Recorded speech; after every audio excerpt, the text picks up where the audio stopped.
Okay. Okay, go ahead. Okay. All right. Hi, everybody. My name is Gabriella Locke, and I'm here with Sarah Mose today, and we're going to be presenting on our leadership project that we conducted through the Vidito Global Leadership Institute this semester.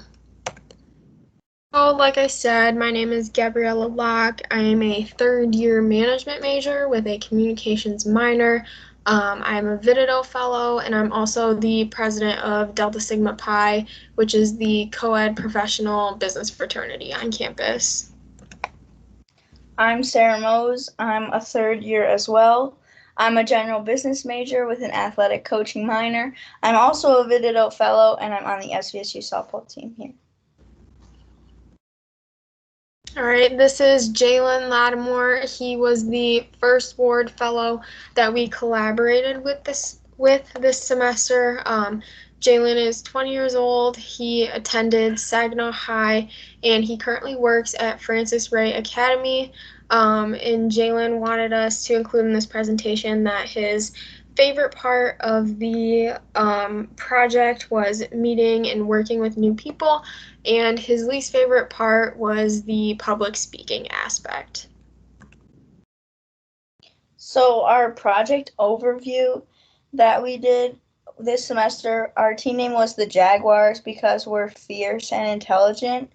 And so some things that we did in this project in this semester included the Odyssey plan, which was an exercise that helped us talk about our future, and we learned how to do resume writing, a community legacy plan, which we helped facilitate and make a difference in the Saginaw area, boards and commissions, where we helped a first ward fellow, a focus group, which we did peer-to-peer mentoring with our first ward fellow, and a comic book that we got to do with art students.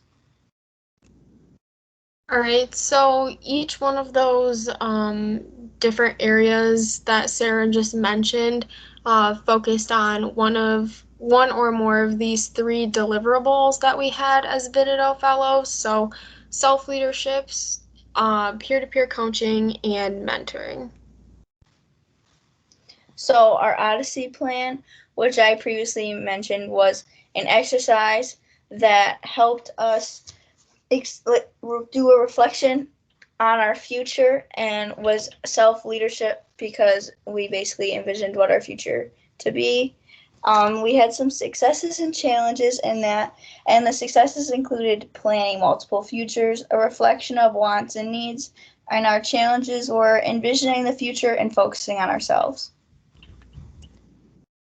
All right, so the next part of our project was resume writing. So the Vidito Fellows and the First Ward Fellows completed this aspect of the project, and it involved some mentoring. As Sarah and I are business students, we have a little bit more of a background in writing resumes and just having those on hand, so we were able to provide some helpful tips and tricks to our First Ward Fellows.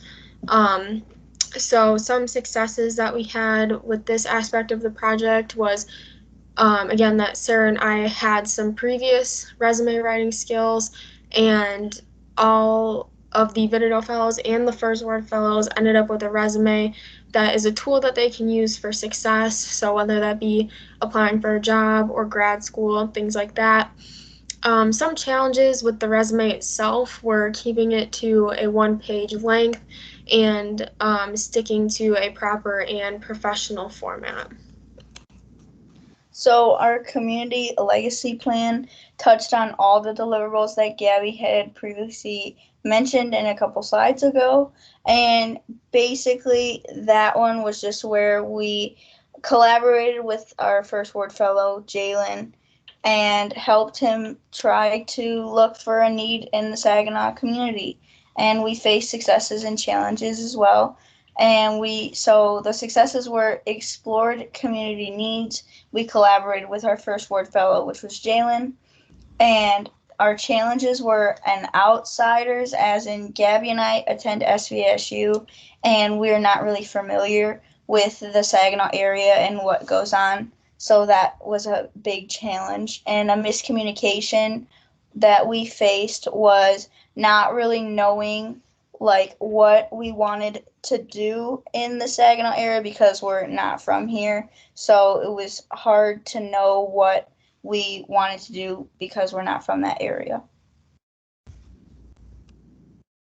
All right, so the next aspect of this project was researching boards and commissions that the Vididov or the First Ward Fellows wanted to serve on. So the biggest part of this project for the First Ward Fellows was to identify a board or commission in Saginaw that had a vacancy that they were interested in serving on. So this aspect of the project had a lot of mentoring involved. So basically, we were mentoring Jalen in trying to identify something that he was passionate about that he could also relate to a board or commission with a vacancy. So the successes that we had were identifying boards in need. So we did find a lot of boards and commissions that have vacancies now or in the near future. But the challenge was finding the right fit. So finding the board with a vacancy that Jalen was passionate and interested in serving on. So we did a focus group with Jalen, and that was peer-to-peer coaching. And basically, our focus group was like talking to people in the community that he wanted to do, like his like the thing in the Saginaw area he wanted to make a difference in. So we had to coach him on how to effectively communicate and what his need was. So we faced successes and challenges, and the successes were making a difference in the community, which we hope Jalen felt that he did, and we got input from community members that listened to him. The challenges that we faced were facilitating an organization in the sense of making sure he knew what was expected of him to do and making sure it went well. Right, so the next part of this project was the comic book. So the comic book involved the Vidito Fellows, the First Ward Fellows, and some art students from SVSU. So essentially, the art students were responsible for creating a comic book that portrayed the First Ward Fellows. And like something that they wanted to do. So this involved a lot of mentoring because we needed to kind of steer Jalen in the right direction of what he wanted out of this comic book, and then also helping the art students, just like facilitating the communication between all three of the groups. So, some successes that we faced with this specific aspect of the project, Jalen was very creative and he had a lot of content that he wanted in the comic book to portray him. And then we also had success in finding quotes for the pricing of an actual comic book if we were to print one off. A few challenges that we faced were communicating between all three groups. At times, this was a little difficult because we were only able to meet in class once, all of us together. So after that, it was pretty much up to us to communicate effectively and get the information across to the groups that needed it. And then we also had the loss of a first ward fellow. So our group did start with 4, but we only ended up with 3 in the end. So after this, the art students kind of had to reevaluate and recoup after losing one of their main characters. But once we got that all straightened out, we were very successful. So our strengths that Gabby and I had were we worked well together and we communicated effectively with one another and being flexible with both of our schedules, me being on the SVSU softball team and Gabby working and being the president of her club and such. We both were very flexible and made this work. right, so some weaknesses that Sarah and I encountered were, like she said, schedule conflicts. She's on the SVSU softball team. I work, and we're both full-time students, so there were quite a few times where we had some scheduling conflicts, but we always made it up with a phone call or a text or email, whatever it may be, just to make sure that we were always on the same page and going down the right path. And then another weakness or challenge that we faced was losing our group member.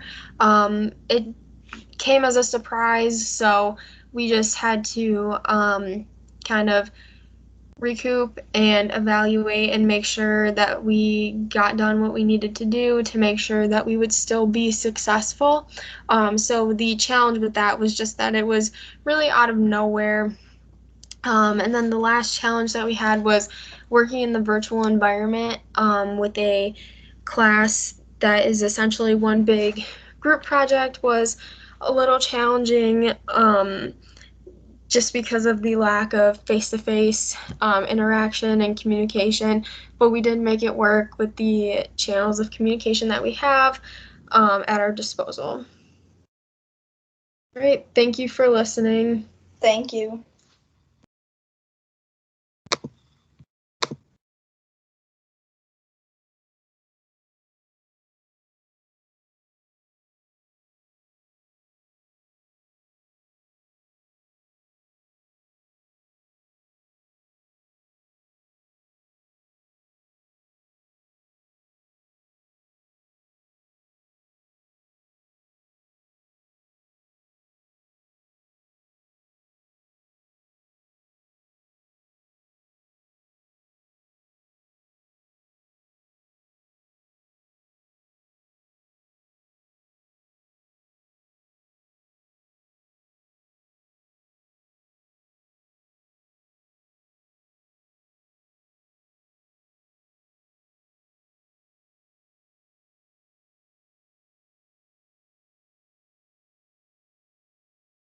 But one of the ways that we overcame this was just being very flexible with each other and giving ourselves grace. So a lot of the times we would just try to communicate through any platform that we could. So yeah. And then Sarah, if you want to go ahead and answer the next one. Thank you again. So the question that we were asked are, what are some things you learned from this process? And one of the things that I think we both learned was how to be better communicators than we already are. We both could communicate well with each other, and just being able to be flexible and accommodate for everyone, and to not be afraid to ask questions when you don't know really what the objective is, and just making sure that you're communicating effectively. Yeah. So the next question we have is, can you tell us about other people or groups that you worked with on this project? So the main focus of this project was working with the First Ward Fellows. So Jalen was our First Ward Fellow. He was great to work with. He was very creative. He had a lot of ideas for what he wanted to do with this project. So that was really nice. And then we also worked with the R390 students, which was really cool. As a business student, you don't get to work with students in other colleges a lot, so it was cool to see their side and how class works for them and things like that. And then we got a question in the chat, which I'll go ahead and answer. The question was, how did you get interested in this topic? I personally got interested in this topic and this whole group through a lot of the professors here at SVSU. They talked about the leadership group, and when you're a sophomore or a junior, or when you're a junior, you can apply for it. So we're both at that standing, so we applied for it. And then the topic with Jalen, it was all about really what he wanted, so we just helped him facilitate it and make sure that it was memorable for him. Yeah. The way I got interested in this group in Vito is I have a lot of friends that are older in the college business that had gone through it, and they had nothing but good things to say, and I was able to help with some of those projects in the past too and be involved with that. So that's what really got me interested in this. Yeah, I think that's all the questions that we have. So thank you everybody again for coming. I had to change it so that this one showed up here and this one didn't. Which one shows?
On September 10th, 2019, Hasbro released the latest installment of the Monopoly game series, not so creatively titled Miss Monopoly. Now, I know we have all been there, sitting in someone's living room for hours playing Monopoly, arguing about money, places, rent, each creating our own Monopoly and gaining or losing money. However, in Hasbro's latest edition, they attempt to bring awareness to notable female accomplishments through the game and gain audiences' attention through its feminist format. According to Hasbro's website of 2019, Miss Monopoly is the first ever game where women make more than men. Consequently, after only one revolution of the board, men will be $440 short of their female co-players' income. These rules are based off of the 85% real-life pay gap where women end up short of their male coworkers. Along with its many changes, Miss Monopoly has replaced the original mascot of the board game. And as Anna Nova from CNBC states, the box is adorned with a woman in a sassy stance, steel-colored blazer, and gripping a to-go coffee. While it is nice to see a woman on the cover, the stereotypes already dressing her is not ideal for the feminist format of the game. Through game pawns, player experience, pay equity, race and sexuality, and the lack of harassment, Miss Monopoly commodifies women's voices and experiences to sell the game. Using feminist theory, this essay explores how Miss Monopoly rhetorically constructs feminism as a game. This essay argues that this game fails to effect any substantial change by disguising capitalism as feminism. To analyze Miss Monopoly, I pulled from Carolyn Corse Campbell and Tasha N. Dubrini and what they identify as consciousness raising. This is important for the analysis because Miss Monopoly is participating in consciousness raising, which is defined as an instructive model of how persuasion functions in a collective manner through the articulation of the lived experiences of many individuals. In this way, the past experiences of men and women are becoming a part of the game and creating a persuasive argument. In order to explore the artifact Miss Monopoly, I looked at the pieces, the board game structure, and how people rhetorically interact with the game through consciousness raising. Before the analysis, it is important to note that the original creator of Monopoly is believed to be a woman named Elizabeth Maggie, who created a board game called The Landlord's Game. Before Maggie could distribute the game, Charles Darrow stole the ideas and created the Monopoly we know today. Maggie did not get credit for her work until just recently. However, while Charles Darrow retired a millionaire, Maggie was only awarded $500 for her ideas. A real-life story of what Miss Monopoly is attempting to create. Now let's take a look at the details that make up our feminist board game. First, the game takes the traditional properties like Park Place and Boardwalk and replaces them with famous female inventions like Wi-Fi and chocolate chip cookies. Taking a look at our famous inventions, they are not placed exactly where you would think. While one would assume that Wi-Fi would be a much higher cost than chocolate chip cookies actually takes the place of the infamous Boardwalk, costing a total of $400 and a starting rent of $200. Is this really what Hasbro thinks is the most notable female accomplishment, placing it right next to stem cell isolation? This is participating in consciousness raising as it validates the personal experiences of women by highlighting those forgotten inventions that women contributed to society. Unfortunately, it fails to include the original inventor of Monopoly itself and does not include the names of any of the female inventors except for the back of the card. Therefore, by participating in the sale and purchase of these anonymous inventions, the player has worked to perpetrate those inventions that give no credit to their inventor. Second, while the intention of Miss Monopoly was to reframe the feminist pillar of pay equity and create a positive conversation about feminism, it unintentionally normalizes critiques of the feminist movement. This strategy of the game is that men must change their ways of business to earn more pay than women, which is the reality of women that universality and objectivity work to deny. However, the game itself provides leverage for anti-feminists, particularly because it fails to recognize the people that feminism intends to help. The argument women only succeed with help is given leverage here, especially if a woman wins the game. Men will automatically assume that they lost because women had the advantage, and not like in Monopoly when everyone has equal opportunities. When claiming to reframe the feminist pillar of pay equity, a game of such would most definitely need to claim the responsibility of knowing feminism. This game shows that feminism is a need for power, and not the responsibility to gain equality for not only women, but minorities alike. Third, Miss Monopoly simplifies the discussion of feminism and pay equity by making it a family experience. The game encourages discussion of feminist ideals between ages and genders that may not have known about the topic without the board game. However, as Rachel Gressler mentions, if my children played this game, if one of the girls won, the boys would not give her credit. A game with rules that favors one competitor is structured to fail among susceptible kids. A game of Miss Monopoly's inequality would follow boys and girls into their professional lives. Making early learners believe it is normal to pay a certain gender different starting pay is creating a conservative mindset at a very young age. It makes me wonder that if Miss Monopoly is actually a feminist format, what format is Monopoly that gives each gender, race, and sexuality the same equal pay? In this situation, Miss Monopoly works against communication, valuing power and money, and creating a selfish platform for kids growing up. Fourth, in a game of equality, many demographics should be shown giving and receiving equal opportunities. However, Miss Monopoly focuses on women and only women. A version that gave white men the disadvantages of an African American woman, or a heterosexual male the disadvantages of a homosexual woman, would more accurately represent the pay equity in our country. For example, why in a board game about women is there no pink tax, or losing pay for maternity leave? This board game gives men all the advantages of being a man, but a little bit less money. What about the monthly price of birth control, pain relievers, tampons, or even the stigma of walking into a Planned Parenthood? Men still walk free of all female discrimination. In other words, from a feminist ideal of equality, Monopoly has done more for equality than Miss Monopoly ever will. Lastly, Miss Monopoly fails to address penalties women face in the workforce, such as harassment. According to the Institute for Women's Policy, workplace sexual harassment is widespread, with studies estimating that anywhere from 1 in 4 to 8 in 10 women will experience it in their lifetime. A board game that is meant to spread conversation about the issues women are facing leaves out a huge importance to the difficulties women go through. If they really wanted to give women the advantage, how about give us cards for catcalling or rape? These things could cause a price for anxiety meds, antidepressants, or therapy money. These things happen every day for women in all levels of business. Unfortunately, Miss Monopoly relies on fears that women need special treatment in order to succeed in the workplace, making it possible to leave out the factors that created that glass ceiling. A judicious version of the game would have men facing harassment and penalties women face in their own workplace.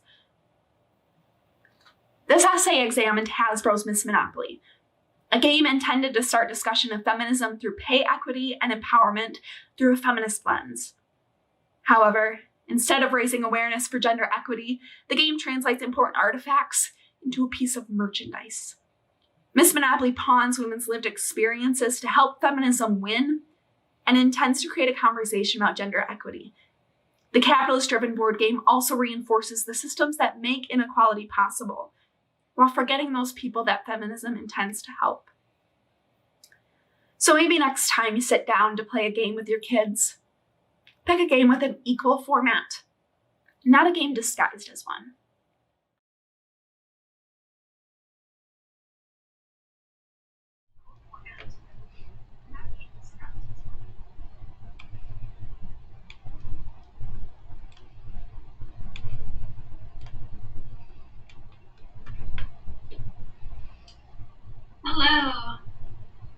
questions, Jessica.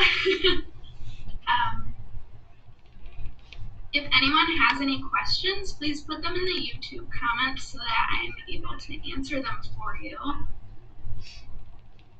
I'm glad to see someone else is very upset about the chocolate chip cookies as I am.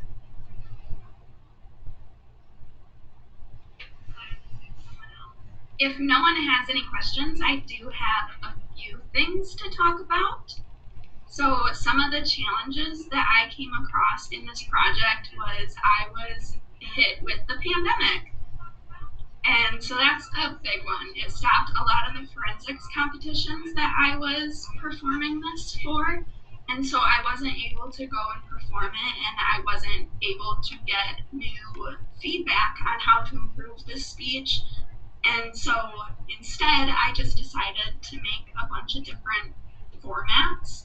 So I rewrote this as a persuasive argument, and I also, what you heard today was a paper presentation because I turned this from a rhetorical criticism for forensics competitions into a rhetorical analysis, which is just the paper format of the speech.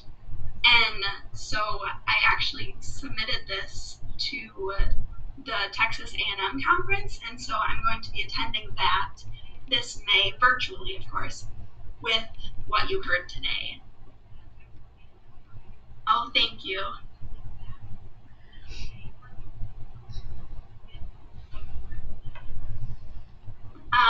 Another question is, I wanted to address the people that helped me write this.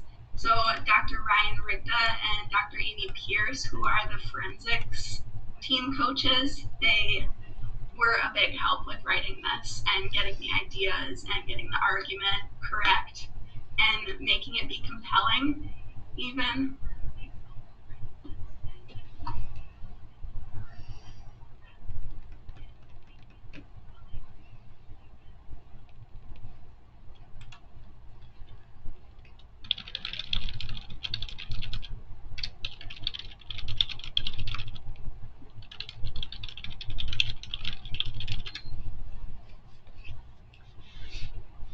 Okay, thank you everyone for coming. I hope you enjoyed it, and I hope you feel as strongly about Miss Monopoly as I do.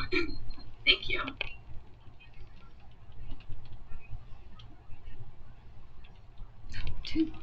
Oh, what do I plan to do with this research in the future?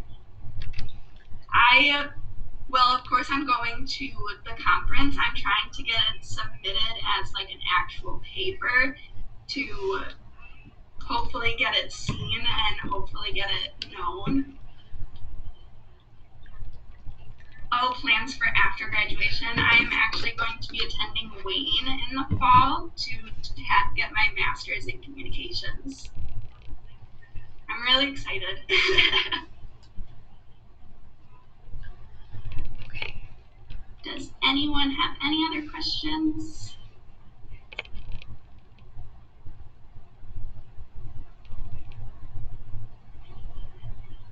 Okay, well, thank you guys for coming and watching. I really hope you enjoyed. Thank you.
Oscar Soto, a hardworking 17-year-old from Detroit, experienced his worst nightmare.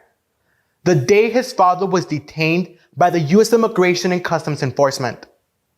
If you ask him what happened, he can only describe the gut-wrenching, piercing screams of his family as his father was ripped from his arms. Today, Oscar continues to struggle with mental health issues that has negatively impacted his academic performance. This is the reality for many families across the country who've been separated from their loved ones. According to the American Immigration Council, November 22, 2019, 4.1 million U.S. citizen children under the age of 18 live with at least one undocumented parent. 5.9 million U.S. citizen children under the age of 18 live with at least one undocumented family member. And roughly 500,000 U.S. citizen children experience the oppression, detention, and deportation of at least one parent. Despite these alarming statistics, our society continues to ignore the detrimental effects of deportation affecting one of our most vulnerable populations, the children of immigrants. Deportation is an unethical action that has damaged millions of lives and continues to produce long-term mental health issues and academic disparities among Latinx youth. Therefore, we must reform the immigration process and provide resources for the students affected by deportation. In this speech, we will explore the causes, effects, and solutions to an issue that too many of us can simply ignore because of where we were born.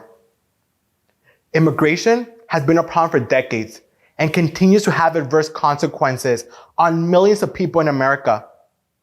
Oscar's experience highlights two main causes: the deported immigrants under ICE and the lack of resources for the students affected by the situation. First, immigrant families are being torn apart by an organization that has no concern for human life. According to the Department of Homeland Security's website, last accessed November 2020, our work is critical to the enforcement of immigration law against those who present a danger to our national security or a threat to public safety. This quotation exemplifies the anti-immigrant rhetoric that plagues our society and that is left largely unchanged under the Biden administration, which views immigrants as a threat to the public rather than contributing members of our society.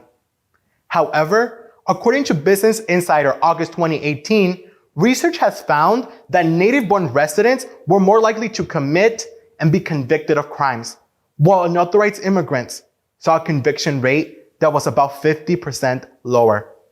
Consequently, millions of innocent, hardworking immigrants are being targeted for deportation, leaving the families to pick up the pieces.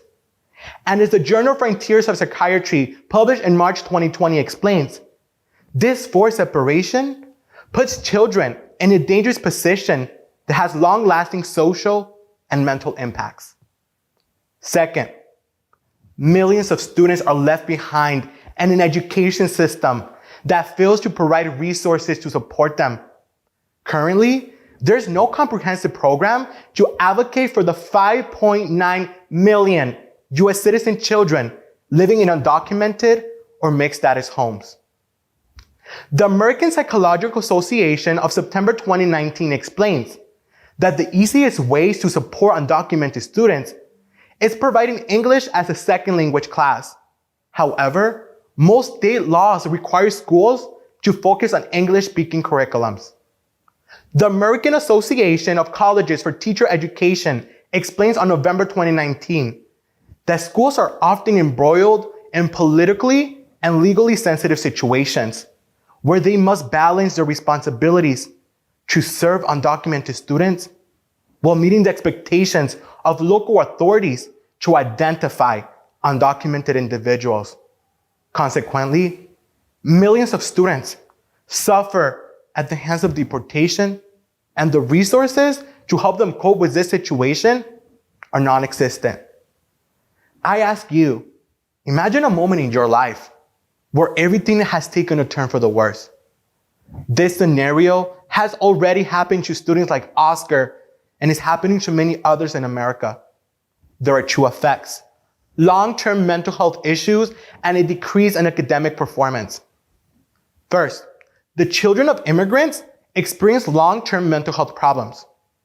According to Marquette University's A Brief Guide for School published in 2020, explains that students who experience the detention and deportation of a parent experienced long-term mental health issues, including loss of appetite, changes in sleep, crying, and fear. There is no doubt that watching a parent be forcibly removed from your home will have reverse implications. The American Educational Research Journal of July 2020 explains that these separations have lifelong psychological and physical health consequences, including alterations in brain development. Unfortunately, misconceptions about care and cultural traditions prevent students from seeking help. An esteemed Global Health of August 2020 laments these students are often experiencing a full brown mental health crisis by the time they seek care, which complicates treatment. Second, students who experience long-term mental health issues suffer academically. According to the Heschner Report of March 2020, in Latino wide gap and chronic absenteeism and in math test scores widened in nearly 2,000 school districts within 25 miles of a deportation, affecting 2.5 million Latino students across the country. Eduardo Choa is a 9th grade teacher at Lincoln High School. He explains, their grades plummet. They do not want to do work. And there is no way you expect a 13 or 14-year-old to concentrate on subjects like English, math, or science when they have all of these complications going on in their heads. In 2018, Colorín Colorado, a bilingual site for education conducted a research among many schools in America, asking teachers how immigration has influenced their students in the classroom. One mentioned, several students have arrived crying, withdrawn, and refusing to eat lunch because they have witnessed the deportation of a family member. All of this impacts their ability to focus and complete work, which further affects them academically. We should ask ourselves, how have we allowed such trauma to affect our students and say, we are proud to be an American in the same breath? We should now be proud until a progressive solution is created to battle this issue. That solution includes reforming the immigration process and providing resources for the students affected. First, we must promote immigration reform and prioritize the legalization of unauthorized immigrants in the country. Comprehensive immigration reform is necessary if we're ever going to affect meaningful change in this country. I urge you to contact your local representatives and let them know that we will no longer live in a country that dehumanizes people and harm children for no reason. Second, we must promote resources that prioritize the social and emotional learning of students. On institutional level, schools should provide educational resources like English as a second language class. Furthermore, the previously mentioned American Psychological Association article argues that teachers need more training to better serve these students. Teachers should know what resources are available and how to direct the students in order to ensure the success in the classroom. It is time we acknowledge the link between deportation and mental health. Providing training on deportation-related traumas will ensure a first line of defense for all students to receive a quality education. After my speech, I recommend you to visit the site colorincolorado.org. Here you can view the steps our schools can take to promote the education of students of immigrants. Finally, on a personal level, we need to change the way we talk about deportation in this country. Reducing stigma surrounding deportation will allow families and students to seek help without fear. Until we promote these resources, and raise awareness, millions of students in America will continue to suffer. We've explored the causes, effects, and solutions to an issue that too many of us has been able to ignore for too long. However, it is time to make a change and advocate for the students who have done nothing wrong to deserve the long-term mental health issues that they have been forced to endure as a result of our failed immigration policies. You may wonder why this means so much to me, and that is because I am the student whose father was detained by ICE and ripped from my arms. It is my life that was taking a turn for the worse. The opportunity to live a happy life, the most valuable moments of my life are all taken away from me. And it is not fair for a country that settled on stolen land to decide who and who does not deserve an opportunity for a better life. Enough is enough.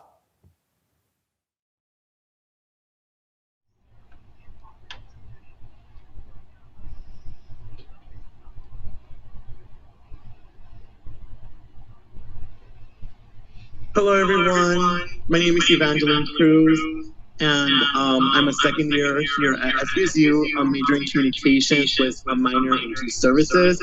I hope everyone enjoyed my speech, and if you have any questions, make sure to drop them down, and I'll be more than pleased to answer them. To start off with, I want to answer some pre-questions, and that first one includes: what challenges did you encounter, and how did you overcome those? I would say that one of the biggest challenges within this speech was definitely doing the research aspect, memorizing, writing, and presenting the speech in different forensic competitions. So that took a lot of time management and passion. So that was one of like the biggest challenges, was just making sure I was right on top of everything and making sure everything was running well. So yeah, that was one of the biggest challenges. One of the second questions includes, what are some of the things you learned from this process? I would say I learned a lot. I grew so much because this was my first time ever doing public speaking and competing. So I definitely learned how to research reliable sources and transfer information in a persuasion type of category. I learned a lot of like time management skills and just being able to present such like a big, broad topic to different people, because it can be really difficult to present information that for many people could go right or left, to be completely honest. So I always had to like remind myself why I was doing this, and everything that I was doing was for like a reason and a good cause. And finally, I also want to give a shout out to the people who worked with me on this project. First of all, Dr. Amy Pierce and Dr. Ryan Rigda. Without their help and their mentoring, I would not have been able to perform this speech and have this great experience of growth. And also shout out to the forensics team. There are our coaches, are wonderful people. So yeah, if you guys have any questions, I will be more than happy to answer them.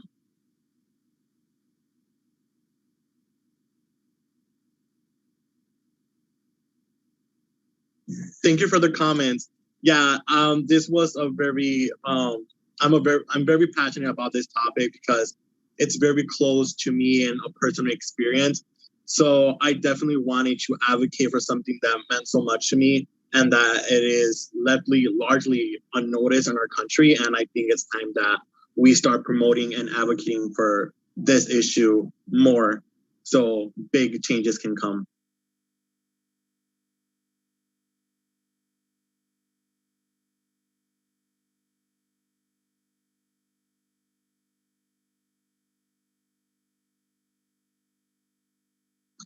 Okay, well, if there's not any more questions or comments, I just want to say thank you once again for listening to my speech, and I hope that you guys took something from it. And yeah, so thank you so much for everything, and it was a great experience overall. Thank you and take care.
Gorick, and my supervisor is Dr. Aus. We are with the Department of Computer Science and Information Systems here at SVSU. I'm here today to present our efficient classification model of web news documents using machine learning algorithms. Introduction. We have witnessed that more applications are moving to web page-based approaches instead of desktop applications. In particular, services like shopping, billing, communication, and transportation could all be done with an internet browser or web page application instead of a sizable application that is installed onto the device. However, there is a common issue of this approach, the processing of huge amounts of data, otherwise known as big data. Sites for serving web news have this issue since they have to serve thousands of users in short periods of time, and have many articles to keep organized for easy filtering. Despite having to handle big data, web applications are the most accessible application for users to get updated information. Being able to load an application in seconds without installation attracts many users, resulting in the need for huge amounts of computational power to serve users in seconds with the results they were expecting. The contribution of this presentation is to demonstrate how features like article content using classifiers could reduce computational strain on time and space complexity. Our proposed method consists of 5 steps. First, we need to collect a list of web news documents that we want to use. Then those documents will go through some pre-processing. Next, we will need to be able to represent that data to the classifier. Finally, we can use a classifier on the document and evaluate how well it performed. The pre-processing step. This section is significant in order to make the dataset ready for classification. Documents were processed using the following steps as shown in Figure 2. The documents were stripped of HTML and XML tags. Words that are considered noise were removed, such as is, the, and it. Punctuation and special symbols were also removed. All text was converted to lowercase. The documents are tokenized, turning the articles into arrays of meaningful words so the frequency of each word could be calculated. The infrequent words that appeared 2 or fewer times were then removed, along with the short words consisting of 2 or fewer letters and long words.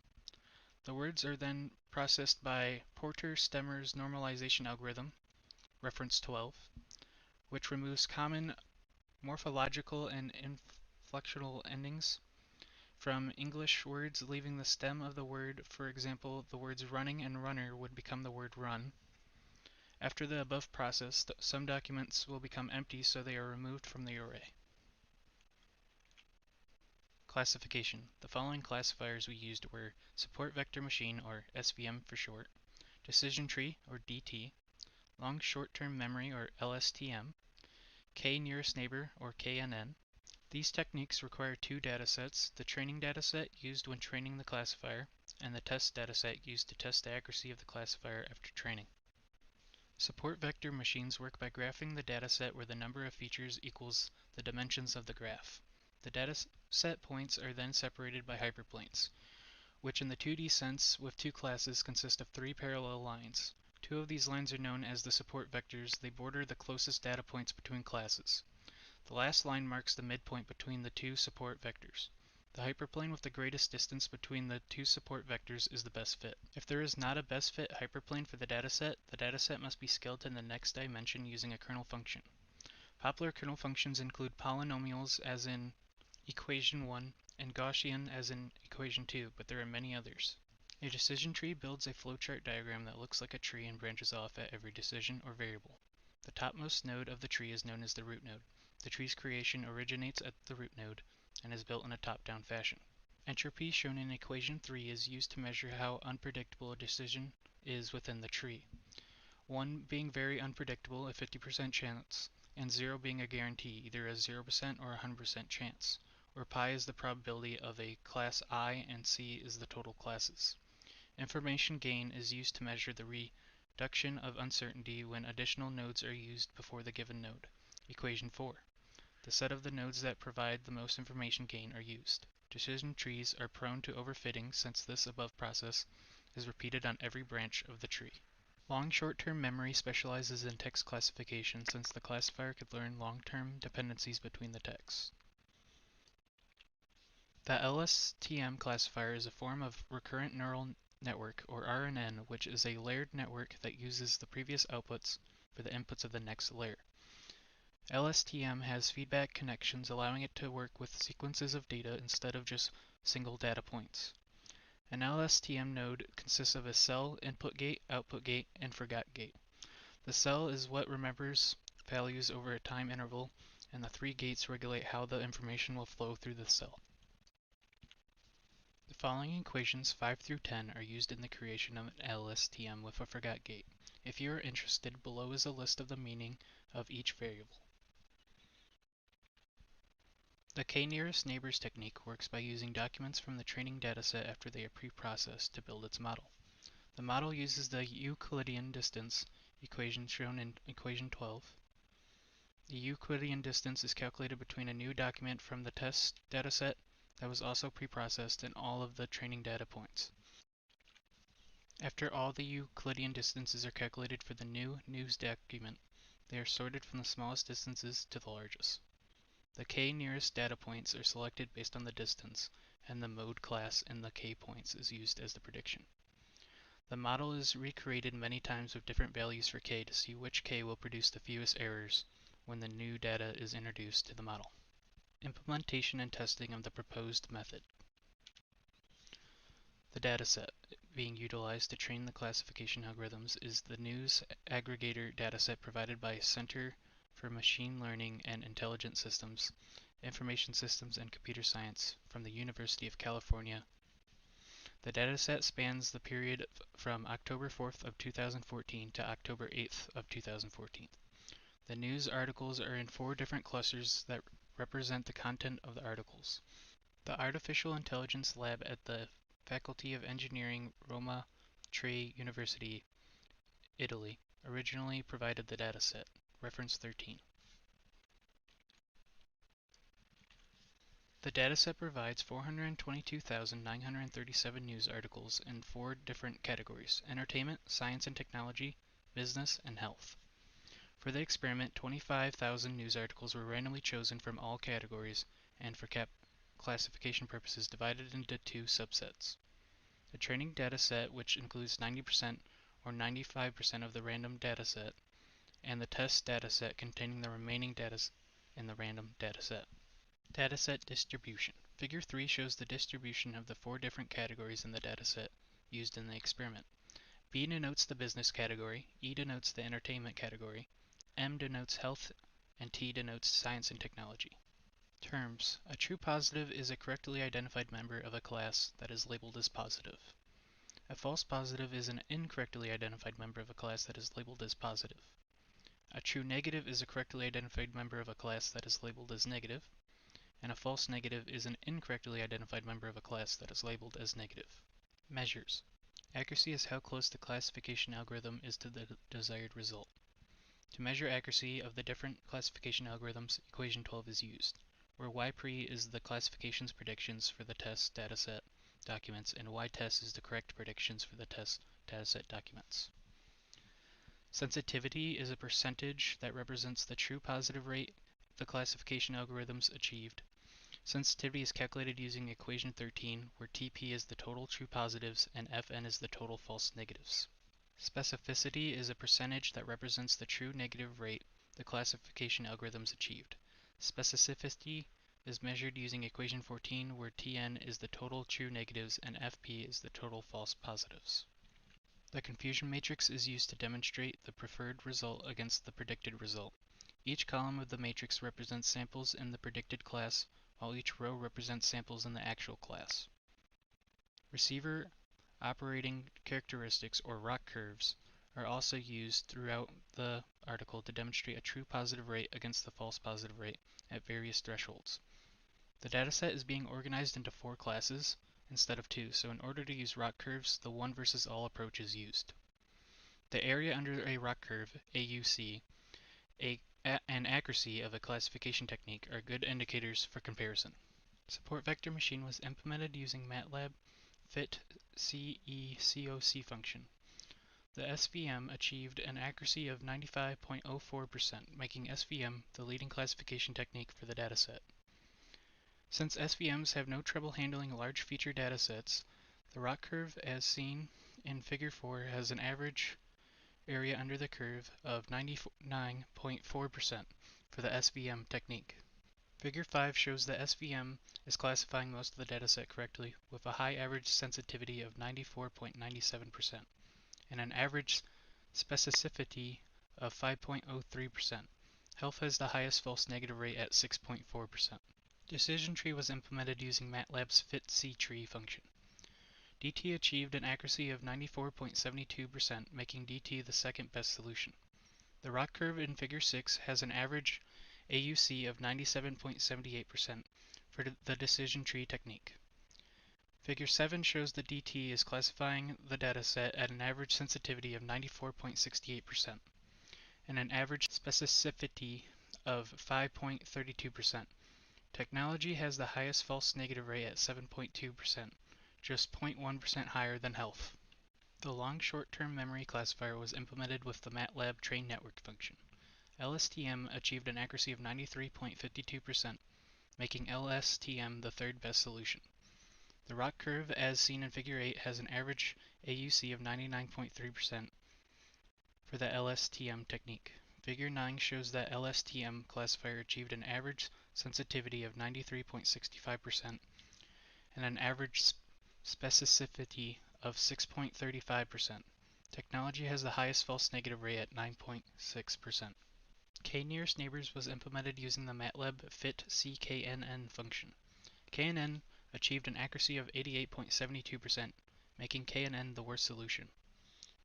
The ROC curve in Figure 10 has an average AUC of 97.99% for the KNN technique.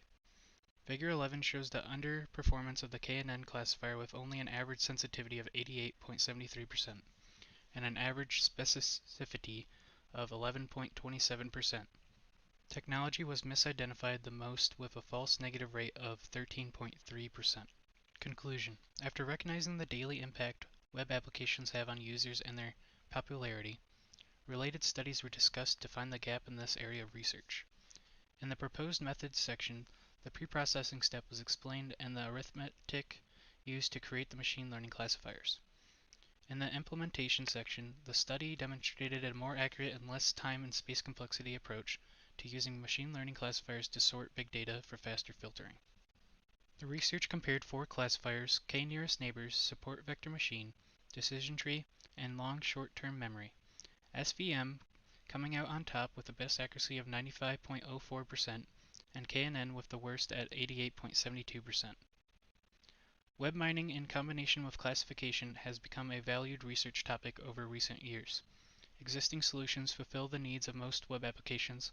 However, existing solutions require a huge amount of computational power, so the proposed approach works on reducing space and time complexity.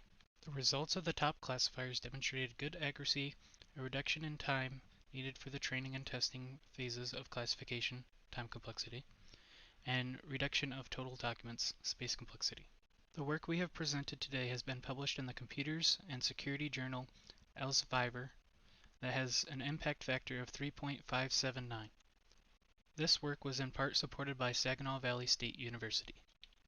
The experiment, along with other web mining research, provides proof that classifiers are effective at sorting web news. However, there is more research in web mining to be desired. For example, time and user visiting information could be used in product mining for a web application to recommend products the customer is more likely to buy. An admin panel could be created for the classifiers that will show the application admin the results of the classifiers at a glance right on the site they are managing. Other classification techniques can be tested for classifying web news to check if they can further reduce space and time complexity along with other advantages over the classifiers tested here. Currently, we are working on improving drone localization. Our goal is to allow drones to communicate with other nearby drones through technology such as Wi-Fi Direct to help prevent collisions of autonomous and managed drones. We hope to present our findings at the next showcase. Here are our references.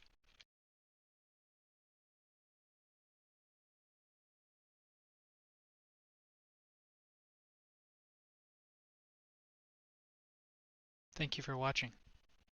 Does anyone have any questions?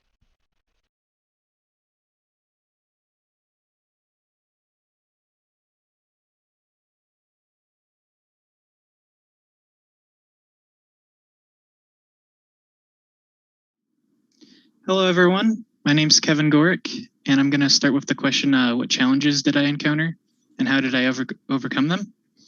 So this was actually my first research project. My name's Kevin Gorick, and I'm going to start with... So this was actually my first research project, as well as my first time using machine learning.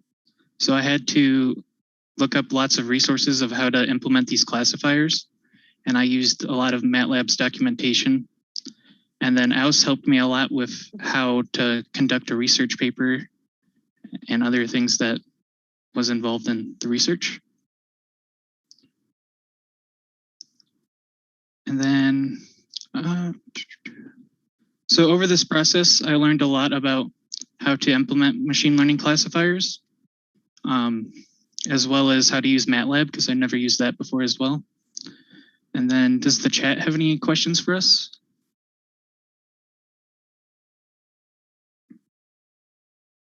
Thank you, Andrew. Do you have anything to add, Aus? Thank you, Andrew. No, actually no. Do you have anything to add, Aus? Thank you, Andrew. No, actually no. Thank you, everyone, for attending my presentation. I'm glad to get this information out there for other people to see.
I'm Vanessa Swain. I'm Dominic Finazzo. Our faculty advisor was Dr. John Herman, and our research was on the experimental investigation on the impact of engine oil on RTV silicone.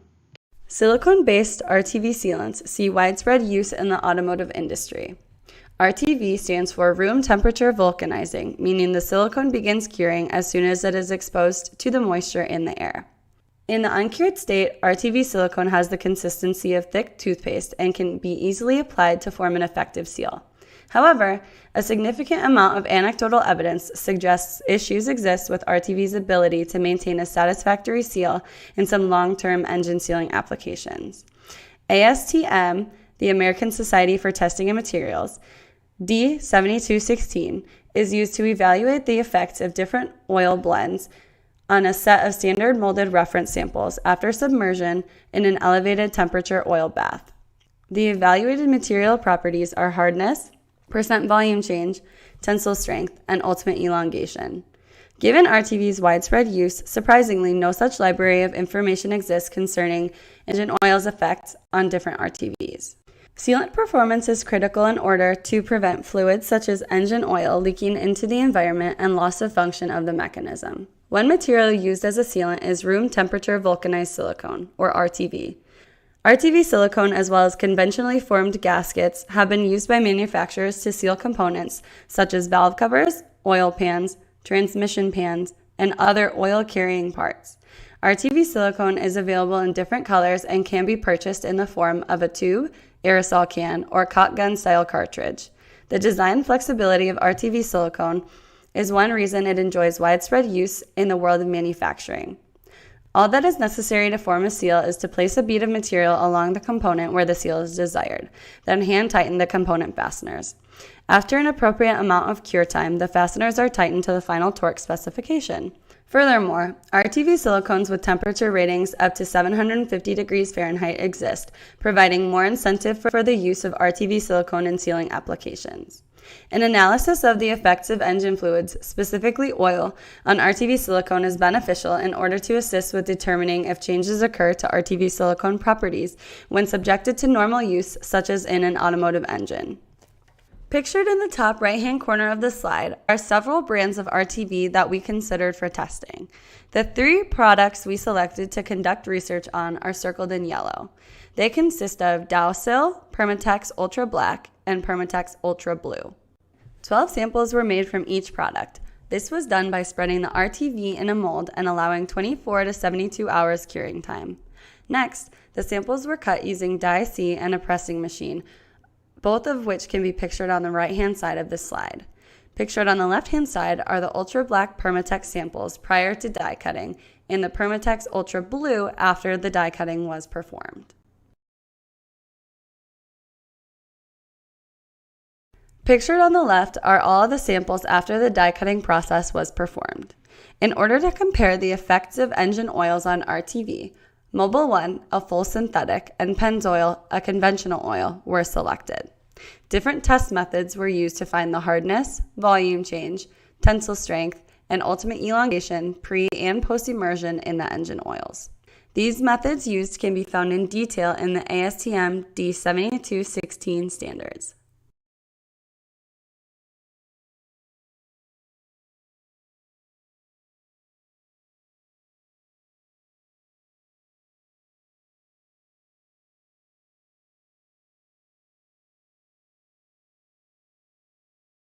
Hardness was tested using a handheld durometer. This test was performed by stacking 3 samples of the same material on top of each other.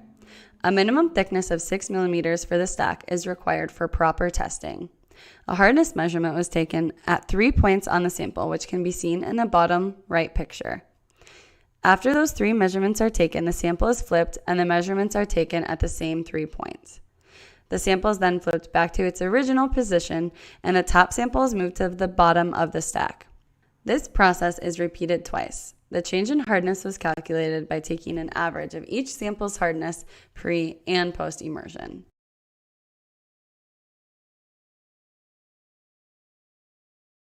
Volume change tests are also conducted on pre- and post-immersion samples.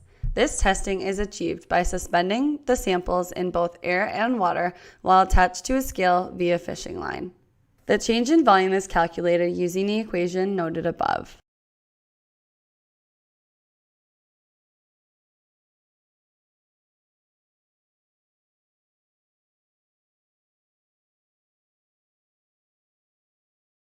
Three of each sample are placed in a test tube and submerged in 150 milliliters of engine oil. The submerged samples are then placed in an oven set to 150 degrees Celsius and removed after 2 weeks.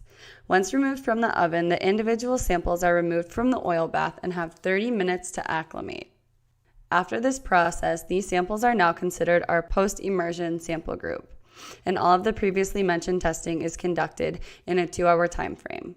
In the pictures, I have outlined in green the samples in oil pre-immersion, while the post-immersion samples in oil are outlined in red.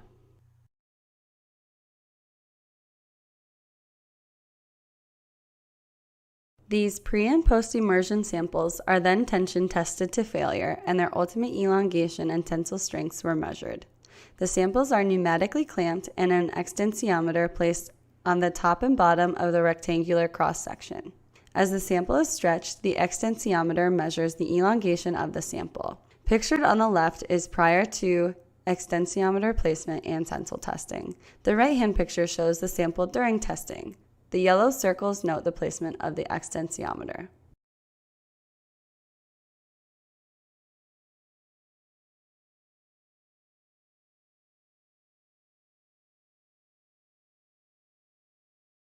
Hardness testing results concluded that Pennzoil conventional oil affected sample hardness substantially greater than Mobil 1 full synthetic.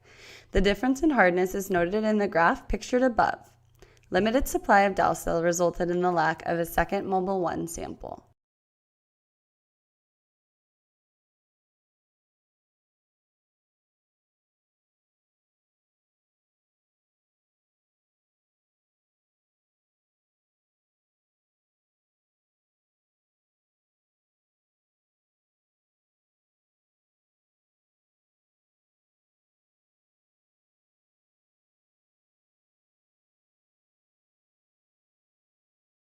Shown in the graph above, significant change in volume was seen in all 3 sample types. Both Permatex samples saw a greater volume increase when immersed in Pennzoil conventional oil. In contrast, the Dow samples saw a greater volume increase when immersed in Mobil 1 full synthetic oil.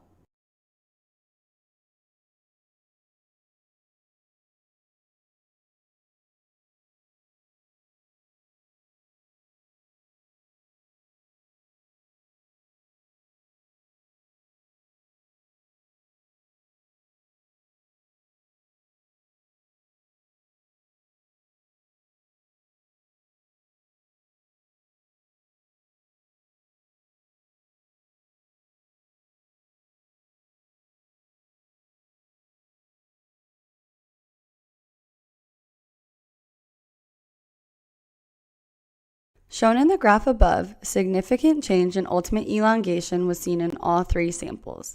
Both Permatex samples saw greater ultimate elongation increase when immersed in Mobil 1 full synthetic oil. In contrast, the Dow samples saw greater change in ultimate elongation when immersed in Pennzoil conventional oil.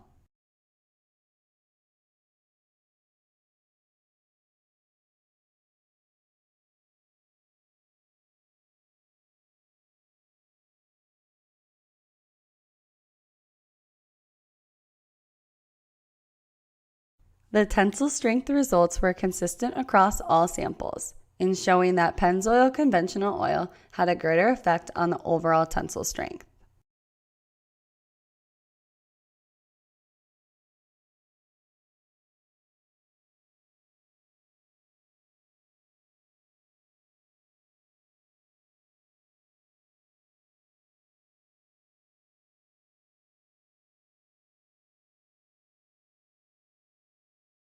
In conclusion, it can be found that different engine oils have different effects on the material properties of different RTVs.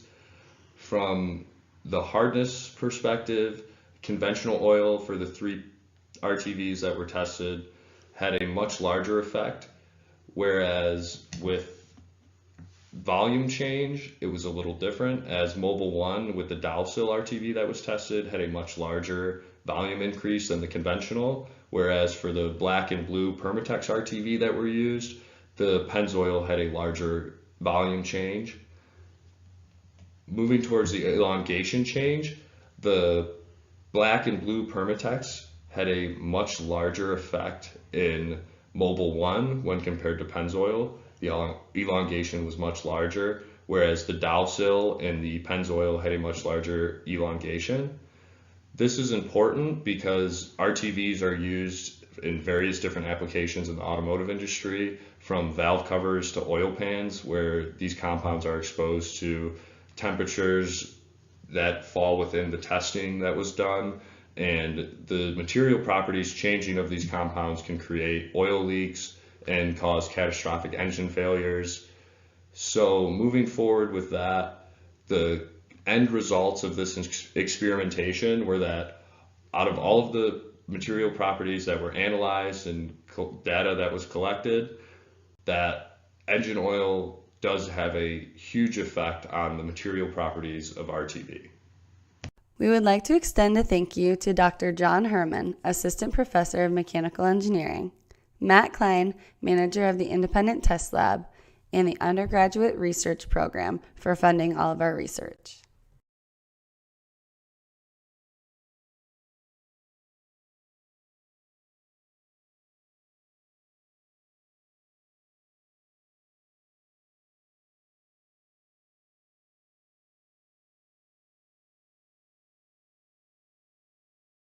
I also wanted to apologize for some technical difficulties that we ran into with the audio. We also wanted to touch on some challenges that happened during our research period. So the first issue was shocking, COVID. So we had 6 months worth of samples made, and we put them in the oven for testing on, I want to say, March 9th, and the school shut down on March 16th. So we weren't able to come in and get anything. So our samples sat in the oven for 3 weeks, which was outside of our testing specifications. So that basically ruined all of our samples, and we had to start from square one 6 months into research. So that was one of our problems. Another issue, which I touched on in the video, was we had a limited supply of Dowsill, which was one of the RTVs that we tested, and that was also due to COVID. Another issue we ran into was the load cell that we were pulling our samples with ended up breaking. We don't know how that happened, but that pushed back tensile testing a little bit. And then also we had some technical difficulties with our ovens. And after a few hours of troubleshooting, we ended up fixing them and getting them ready. So. Yeah, and some of the things we learned throughout this process was that the effects of a conventional engine oil compared to a synthetic are drastic. And I know that a lot of people hear that, you know, you go get your oil changed, you want synthetic or do you want conventional?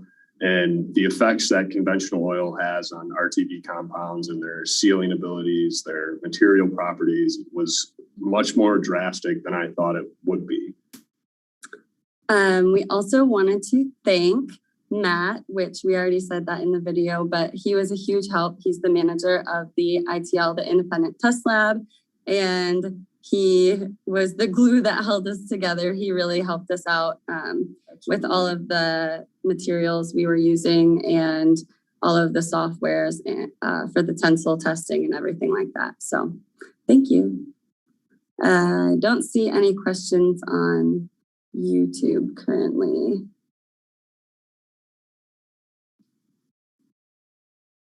So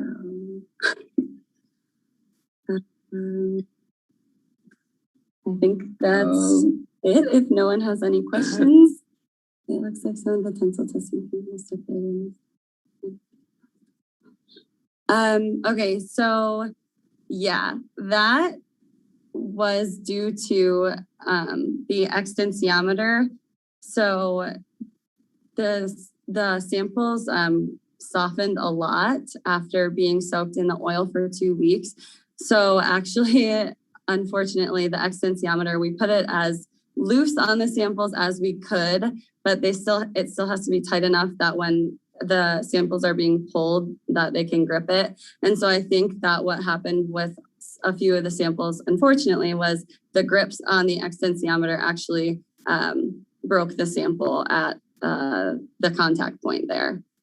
Yeah, and I think another reason that was occurring is because as we were getting further down or using tubes of RTV, towards the end of the tubes of RTV, the material at the bottom became much more chunky, I guess is the best way to put it. So that affected the sample's abilities to be tested. And we did our best in looking at samples before we made them to test. And yes.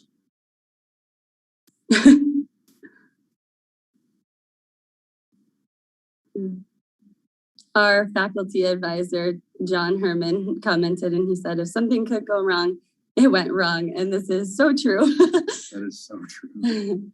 It was like make one hurdle, next hurdle, and then the next one's right there. Yeah.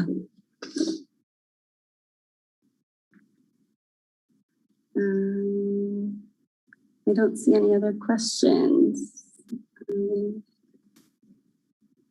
Are auto manufacturers oil recommendations concerning?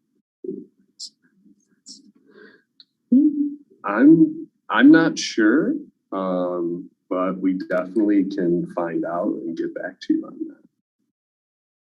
My guess currently is no, only because, like we previously mentioned in our video, that not a lot of testing has actually been done on this subject. So I think this is pretty new. So maybe moving forward, that's something that auto companies can think about. But currently, I don't believe that that's in their scope of data that they are considering.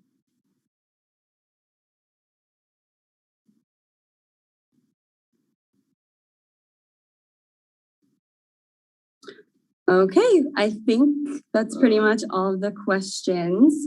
So we just wanted to say thank you again. Yes, thank you. Thank you, Dr. Herman. Thank you, SVSU, for giving us the opportunity to do this. And thank you, Matt, from the ITL, for helping us with a lot of stuff. And we've learned so much from this, and even from the challenges we faced with COVID. And it's been quite an experience. And I would do it again in a heartbeat just for the experience gained.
Hello, the presenters for this presentation are Maxwell Scholl and Brenda Legner.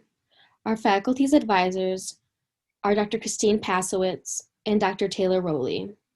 We will be discussing the role of vigorous exercise in athletic trainers' perceived stress and burnout. Athletic trainers have many different responsibilities and duties. They primarily work with athletes, providing treatment to help prevent or help recover from injury. Throughout the day, athletic trainers have a range of responsibilities. These responsibilities include, but are not limited to, standing on the sidelines with athletes during practice or competition, traveling for competitions, evaluating injuries, and supplying first aid, which includes bandaging and taping athletes who are injured. Athletic trainers are one of the many healthcare professionals that experience stress and burnout. Stress occurs when an individual does not have the resources or coping skills to handle environmental or psychological demands placed on them. Burnout is linked to stress, whereby burnout occurs due to chronic stress, which can ultimately cause an individual to withdraw from a formerly enjoyable activity. Athletic trainers that suffer from burnout may exhibit decreased work quality, increased substance abuse, and other depressive symptoms. These symptoms can stem from stressors such as the disruption of responsibilities related to family that is caused by work, conflict with professional expectations and personal responsibilities outside of work, and individuals' inability to maintain the requirements of the role of their work and the growth and development as a professional in the field. Burnout involves psychological, emotional, and sometimes physical withdrawal from an activity in response to excessive stress or dissatisfaction. Past research has shown that burnout is prominently accompanied by feelings of helplessness and the inability to feel in control. Loss of meaningfulness is also seen in those who suffer from burnout. Additionally, some people are impacted on the physiological level from stress and burnout as well. For example, chronic stress produces tension, fatigue, and irritability. Behavioral consequences have also been shown with those who are burnt or stressed out. People will have low levels of efficiency. What additionally makes it difficult is that feelings of burning out or stress can lead to behavioral disorganization. In conjunction with this, people often feel alienated and have perceptions of decreased social support. As a result, psychological well-being suffers. Because athletic trainers experience high levels of stress and burnout, and increased levels of stress and burnout can reduce one's psychological well-being, it is of the utmost importance to find mechanisms to reduce stress and burnout in athletic trainers. One mechanism that is thought to help reduce total stress and total burnout in athletic trainers is to participate in vigorous exercise. Vigorous exercise involves exercising a minimum of 3 days a week for 20 to 60 minutes at an intensity of 60 to 89% heart rate reserve. Types of exercises that can be vigorous include running, rowing, aerobics, and spinning. Therefore, the purpose of this study was to examine whether vigorous exercise is a predictor of perceived levels of stress and burnout in athletic trainers. It was hypothesized that vigorous exercise would be negatively linked to stress and negatively linked to burnout in athletic trainers. This study consisted of male and females actively practicing athletic trainers. There were 111 participants. The average age was roughly 29 years old, and the participants completed an online survey at one time point. Participants completed questions asking about their exercise behaviors, stress levels, and perception of burnout.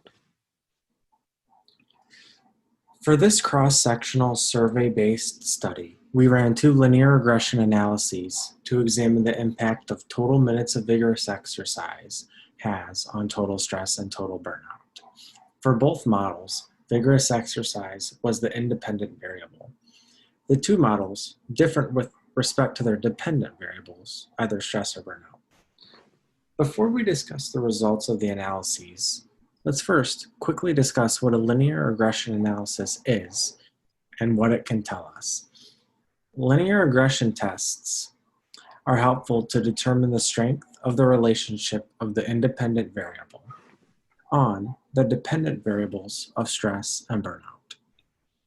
Therefore, linear regression analyses can tell us how well levels of vigorous exercise can predict levels of perceived stress and burnout. We present the standardized results. Let's first look at the results of the linear regression analysis between total minutes of vigorous exercise and total stress. This regression analysis showed that vigorous exercise predicted total stress, which was indicated by the p-value of 0.008. The standardized coefficient was negative 0.36.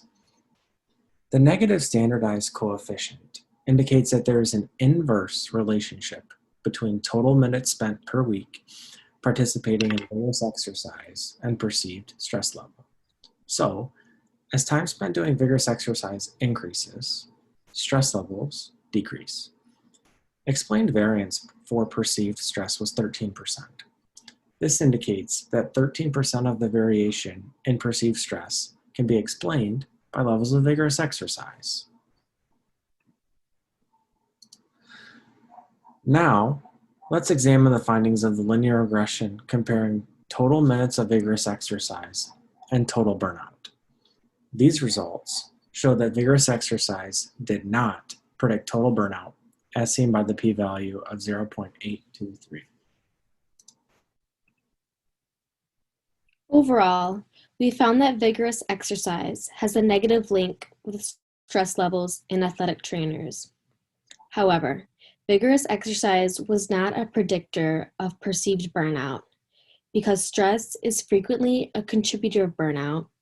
By reducing stress through vigorous exercise, we may be able to reduce burnout levels in athletic trainers. Future work is needed to establish if vigorous exercise has a link in lowering stress levels and reducing a perceived burnout in athletic trainers over time. Thank you for your time. If anyone has any questions, please feel free to ask them during the synchronous session on April 23rd or email one of the student presenters. You can also contact the principal investigator, Dr. Christine Pasowitz. We want to thank SVSU sponsored programs for funding this research. We also want to thank the audience for watching our presentation. We look forward to the Q&A session where we can answer your questions.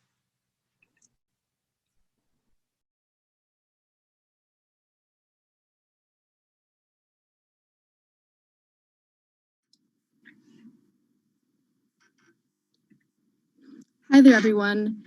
Before we get started on asking a couple questions, we just wanted to introduce ourselves. My name is Brenna Legner, and I'm a rehabilitation medicine major. And my future plans, once I graduate, are to pursue a doctorate in physical therapy. My name is Max Scholl. I have a major in exercise science and a major in biology. My plans after SVSU are to go to medical school. And it looks like we got a couple preliminary questions that were provided for us to answer. And the first one is, what challenges did you encounter and how did you overcome those? I would say there were some challenges in data analysis, because we were so our project here was analyzing the relationship between vigorous exercise and perceived stress and burnout. But our original plans was to analyze a moderate intensity exercise as well as vigorous intensity exercise. But the moderate intensity exercise, we had issues with the participants providing adequate answers in the survey. So we actually couldn't really analyze that data. And that's something that we might continue to do in the future, is to look at if there's a link between moderate intensity exercise and perceived stress and burnout. And then some things that we learned from this process are understanding how to use SPSS and learning how to run analyses through there and how to just read data in general and understand what it means. And based on our results, we found that there was a link between vigorous exercise and stress. And vigorous exercise is not linked with perceptions of burnout. Yeah, that was also something that I found interesting because I expected there to be a relationship between vigorous exercise and stress and vigorous exercise and burnout. That was interesting. And then the last preliminary question we have is, can you tell me about other people or groups who we worked with on this project? So our principal investigator was Dr. Christine Pasowitz. She provided us with guidance and did a lot of the behind the scenes work, but we also worked in conjunction with Dr. Taylor Rowley and her team. So Dr. Christine Pasowitz and Dr. Taylor Rowley kind of worked in conjunction and kind of led this study. So we want to thank her and her team for her help. We also want to thank SVSU sponsored programs for funding this research as well. Yeah. So is anybody have any questions? Feel free to drop them in the chat.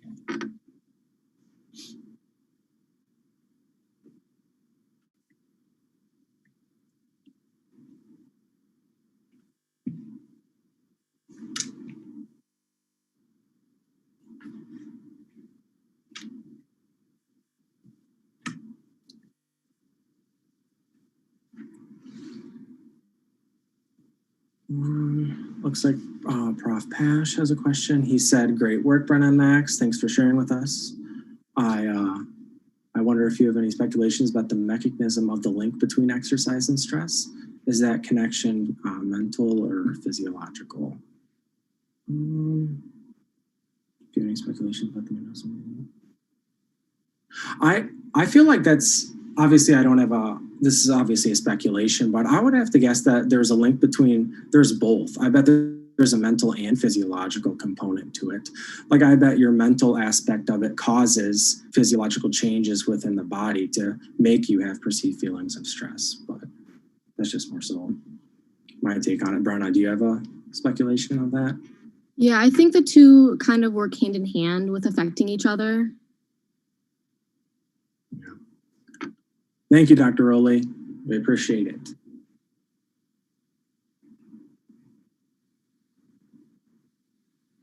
And I also wonder about the Professor Pash brought up that question and kind of made me think of another one. Is like, I wonder why there isn't the relationship between vigorous exercise and burnout. Like, that's really interesting. And that's kind of like a possible future direction of our work. And another possible future direction of our work is to maybe look at, we had some questions of in last week's session regarding this, because the participants in this study, they filled out a questionnaire or a survey, and they self-reported like their types of exercise and stuff, but we didn't actually analyze whether or not there was a link between certain types of vigorous exercise, like running versus, running versus like cycling or what, and if that actually had a bigger impact on lowering perceived levels of stress. So that might be an option for further research. That's a good point. And I think it would be also interesting to look at the different settings that the athletic trainers are working in and like how many hours they're putting in each week. Yeah, absolutely. It looks like we have a message from Dr. Christine Pasowitz. She said you both are correct. There's a little both, but this is an understudied area. Yep. Does anybody else have any other questions?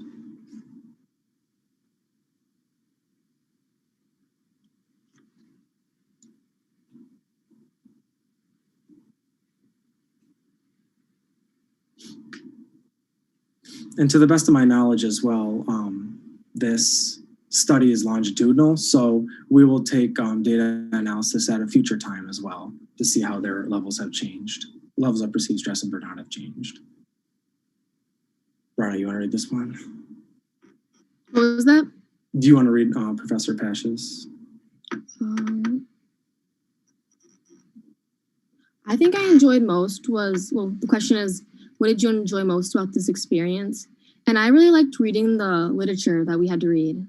I'm not really like a big reading isn't like my thing, but I really found this stuff interesting with like sports psychology, and just expanding my knowledge was really cool and interesting to learn about. Yeah, I found this really interesting too. It's kind of like a reason why we chose this topic is that athletic trainers' levels of perceived stress and burnout is an understudied area. And it's like there's a lot of data on like physicians and like physical therapists and other medical professionals, but not much is really touched on the athletic training realm. But it looks like we have Prof. Pash said, really interesting stuff. I think both is a really reasonable answer. I would agree to that. And then I wonder if your beta value was low due to poor variability. I wonder if your beta value was low due to poor variability. Most people surveyed exercise. Yeah, that could be very true.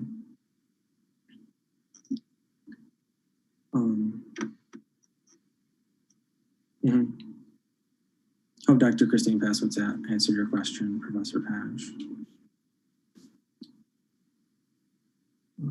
Anything else for anybody?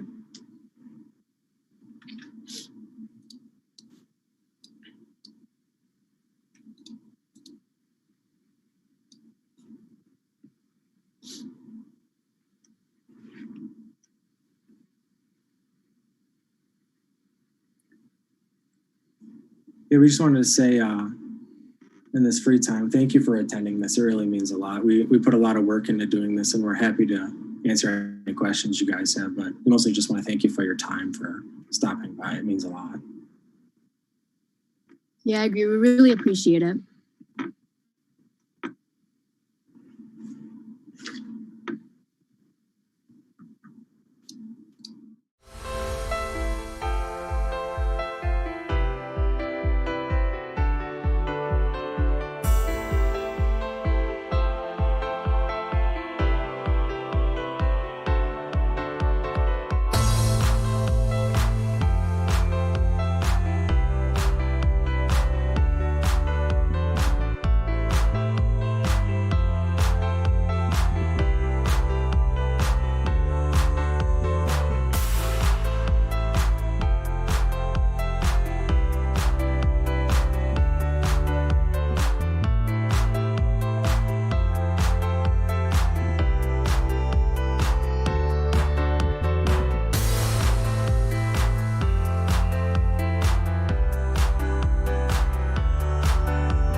Hello, my name is Savannah Walker, and I am a third-year rehabilitation medicine major with a minor in psychology.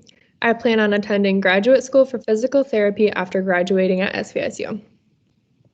Hello, my name is Megan Peterson, and I am a senior majoring in exercise science with a minor in psychology.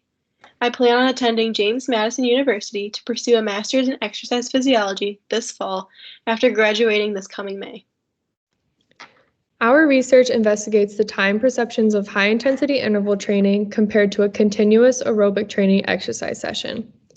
High-intensity interval training, HIIT, is an exercise method characterized by high-intensity bouts of exercise paired with bouts of low-intensity exercise.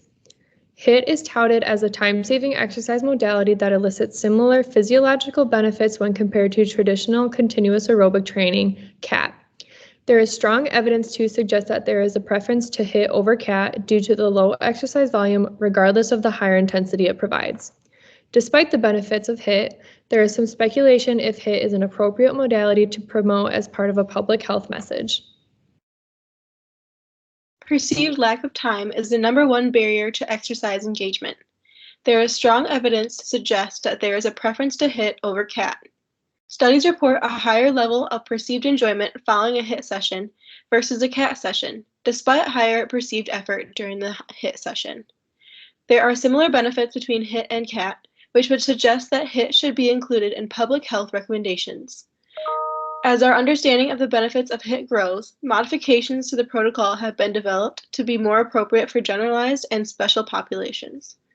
A limitation of these modifications, though, is that they can stretch to 20 to 30 minutes in length, which makes it hard to justify the time-saving component of HIIT.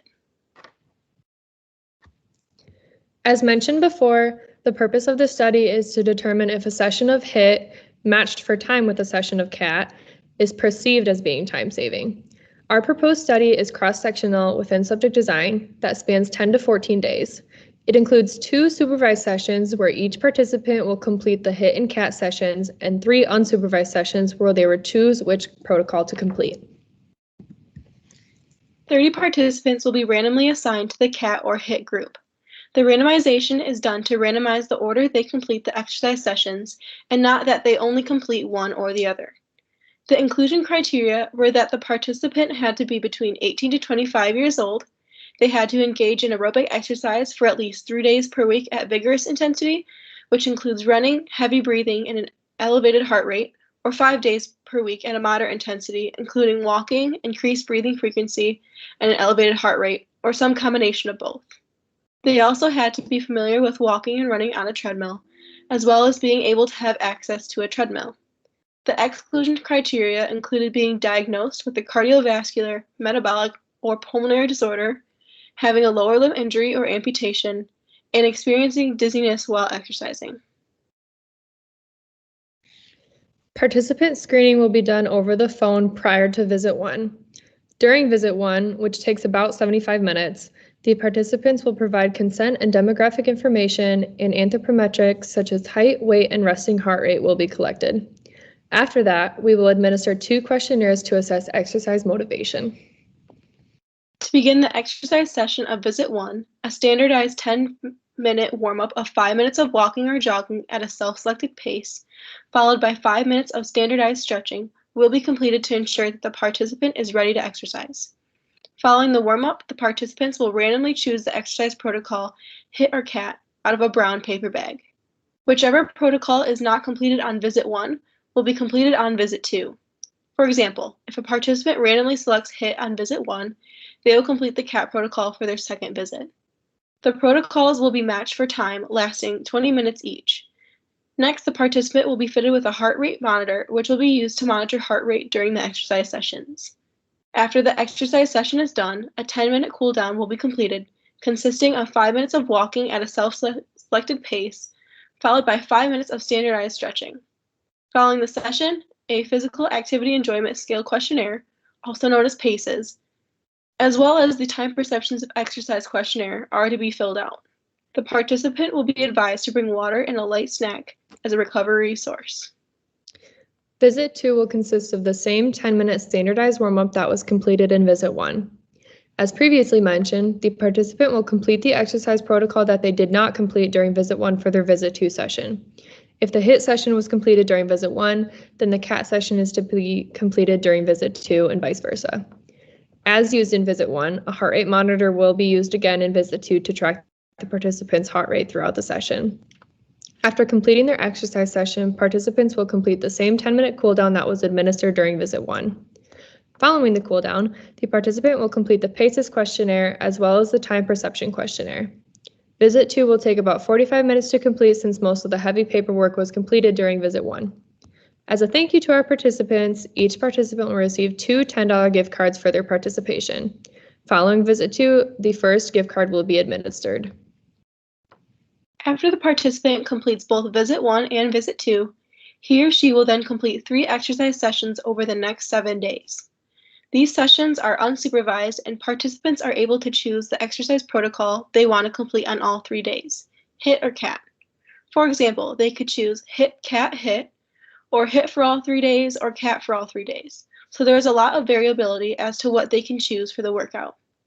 They will be instructed to complete the standardized warm-up and cool-down at the beginning and ending of each exercise session, respectively. Prior to leaving the lab from visit 2, participants will be provided with written instructions for both the warm-up and cool-down. Participants will then complete the exercise bout of their choice. Following the cool-down, participants will complete the exercise questionnaires completing during visit 1 and visit 2, and will answer some open-ended questions regarding their preference selection for that day. Each of the unsupervised sessions are estimated to last about 45 minutes. Participants should space out each exercise with at least 24 hours between each training session.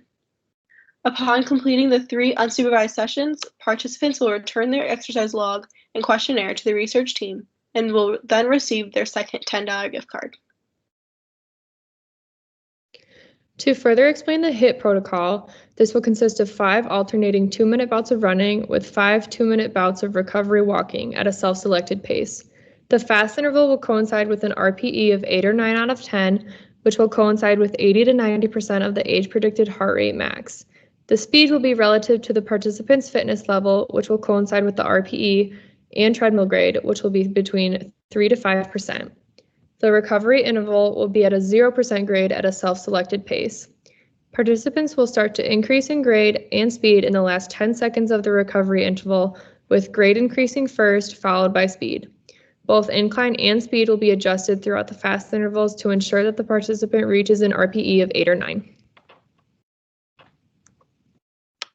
The CAT protocol will consist of 20 minutes of continuous running or jogging on the treadmill that would coincide with an RPE of 3 out of 10. This will coincide with 60% of the age predicted heart rate max. The treadmill will be set to 0.5 to 1% for comfort. The key measures that we investigated were exercise motivation and gains, exercise enjoyment, anthropometrics, rating of perceived exertion, which is RPE, total session RPE, and the time per sessions of each protocol.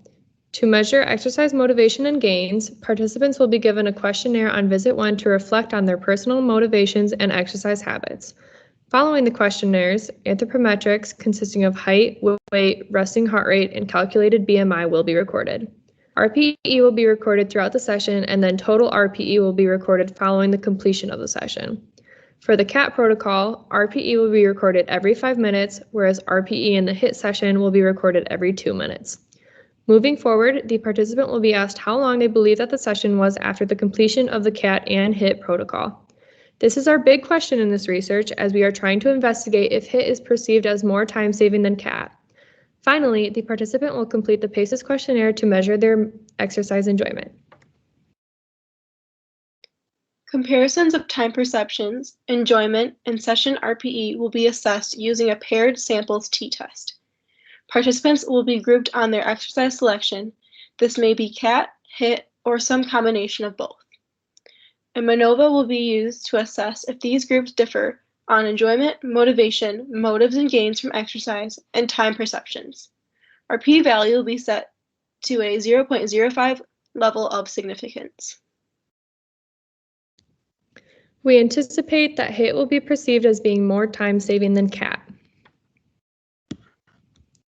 This study was supported by the SVSU faculty-led research grant.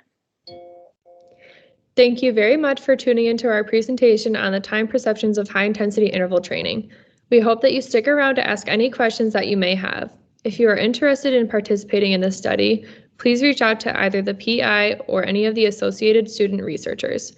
Thank you again for watching, and we hope you have a great day.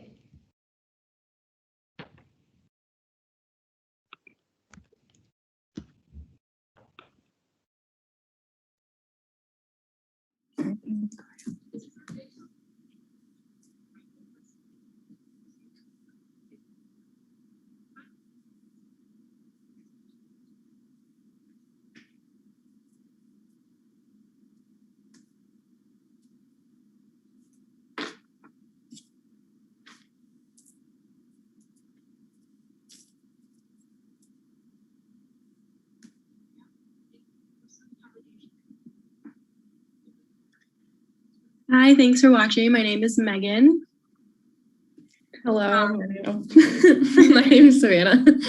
We have a few questions already in the chat that we'd like to answer. So the first question is, what challenges did you encounter and how did you overcome those? So being in the times that we are now, COVID was one of the barriers we had because we had to decrease the amount of participants that we could open it up to. So we had an age range of 18 to 25, and we may have been able to get more participants if we had a bigger age range. But because of COVID, we restricted some of our restrictions. So that was one of the downfalls. And then another question was, what were some of the things that we learned from this process? One thing that I learned for sure was that when you're doing the study, there are things that like you slowly start to realize, like especially in like the typing of the documents, kind of being like, oh, like this probably could have been a little bit more specific when we were explaining things to participants, and just kind of like going from that and learning from the next time that we did start and go to the next participant. Yeah, I definitely learned a lot about what conducting research is all about. And I'm glad that I did get this opportunity because I'll be going on to grad school and I know that there's going to be a lot of research opportunity. So we learned a lot about like the UGRP and IRB and stuff like that.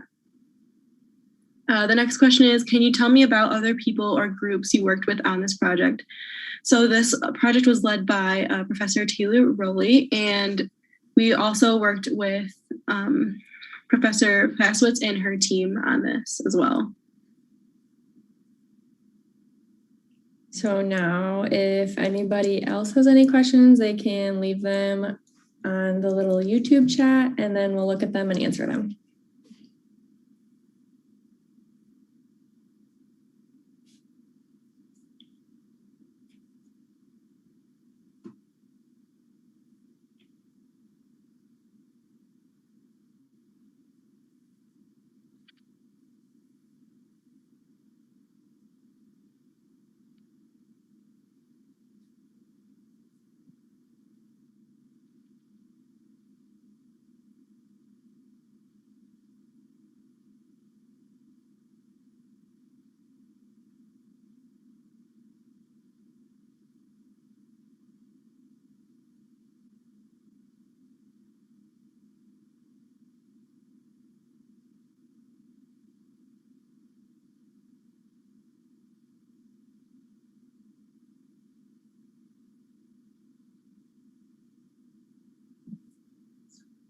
Thank you, Taylor.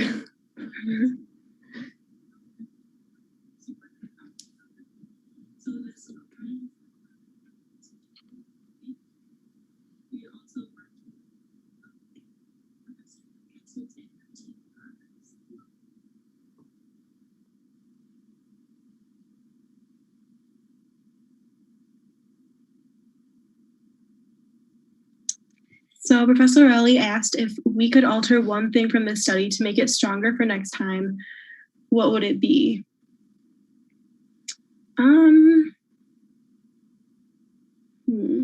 Savannah, do you have any thoughts?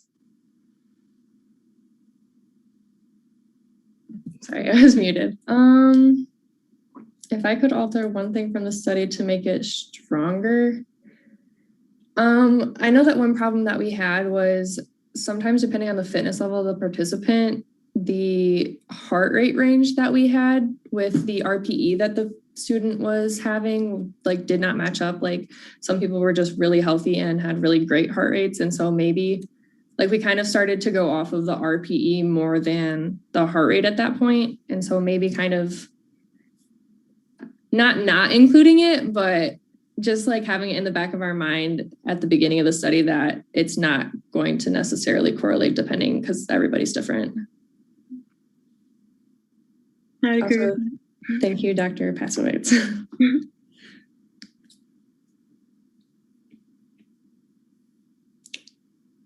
If nobody has any other questions, then I think we're gonna log off. But I appreciate all of you for coming, and I appreciate you guys taking time out of your day to come on and watch our study. Thank you for watching.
Let me out of here.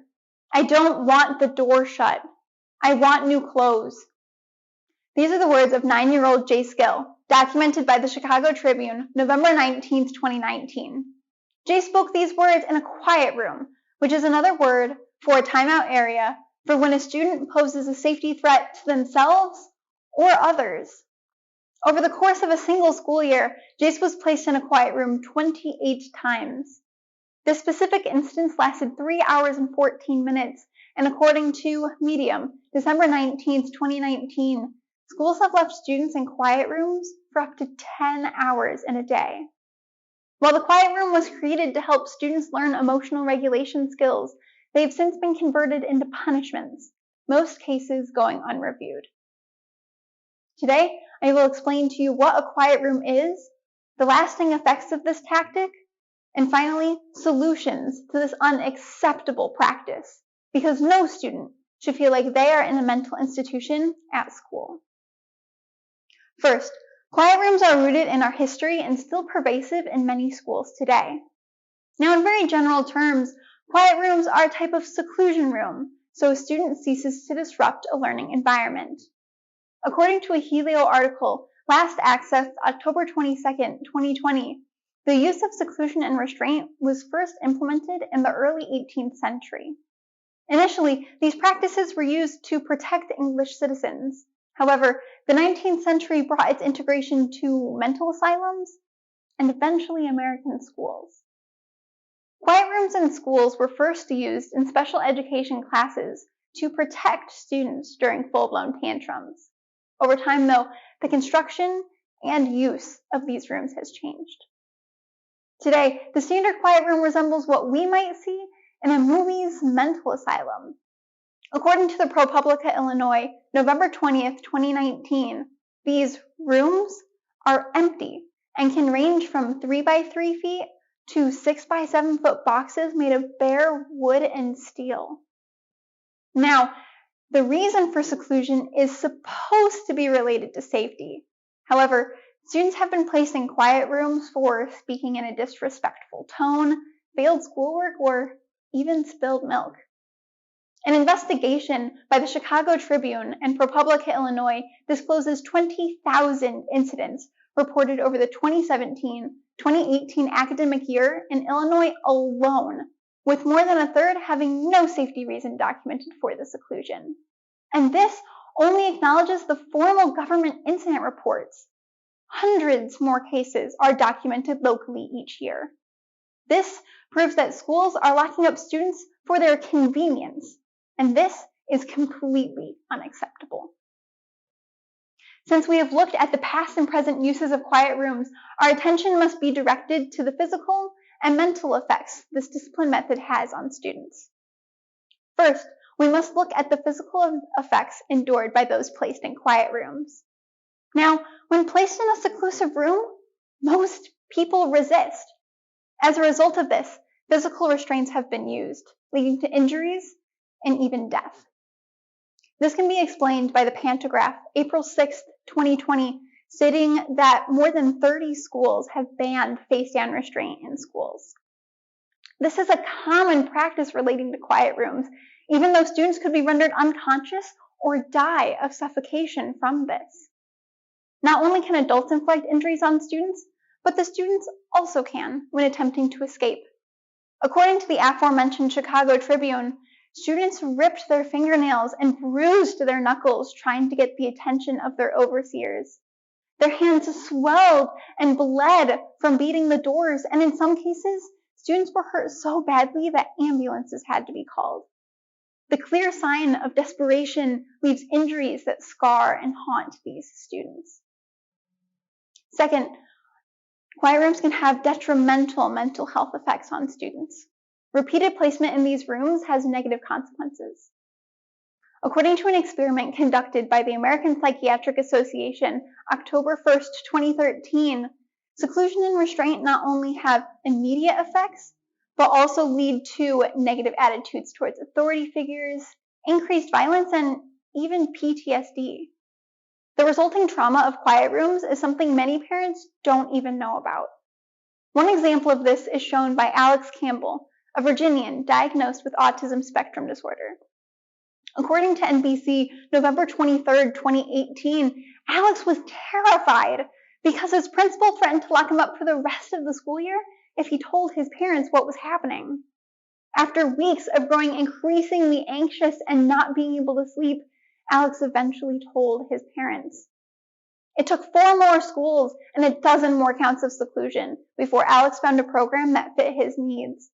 Now, 15-year-old Alex Campbell is an advocate for protections against seclusion and restraint in schools, and he works to bring more awareness to this topic.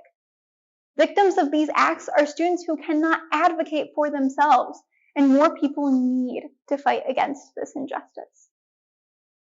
From examining the physical and mental effects this discipline method has on students, it is necessary to change how students are kept safe in schools.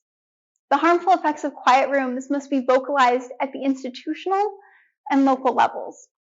First, there must be change at the institutional level. Right now, there is no federal law against seclusion, and with few regulations, it is important to encourage more compassionate and effective discipline methods, such as PBIS and a trauma-informed technique. First is the PBIS approach, standing for Positive Behavioral Interventions and Supports. The goal with this is to help improve social, emotional, and academic outcomes for all students. According to pbis.org, last accessed July 26, 2020, the 3-tiered framework helps improve and acknowledge all the practices and variables affecting student outcomes every day. When students receive more intensive, individualized support, they feel taken care of and encouraged to do better, not disciplined for what they're doing wrong. Second is the trauma-informed technique, which focuses on an individual student. This approach is based around staff members being at their best if a student is at their worst. According to NPR, June 15, 2019, teachers are coached to empathize with students and think about what someone would need if they were having a bad day. To individualize the approach, teachers might let the students go on a walk, read a book, or even have a conversation about what happened. Locking someone up and holding them against their will is not what anyone needs. These practices show much improvement by students, and their implementation must be encouraged if behavior is to change. Second, there must be more awareness at the local level. Now, most people are unaware of these practices because quiet room trauma is going chronically underreported. A phone interview with the Michigan Department of Education, November 25, 2020, explains that an individual can act by simply attending a local school board meeting and asking to present Michigan's new law against seclusion and restraint in schools, but then explain why that was needed in the first place. Adults need to become more aware of these practices and understand action must be taken if this happens to a student they know.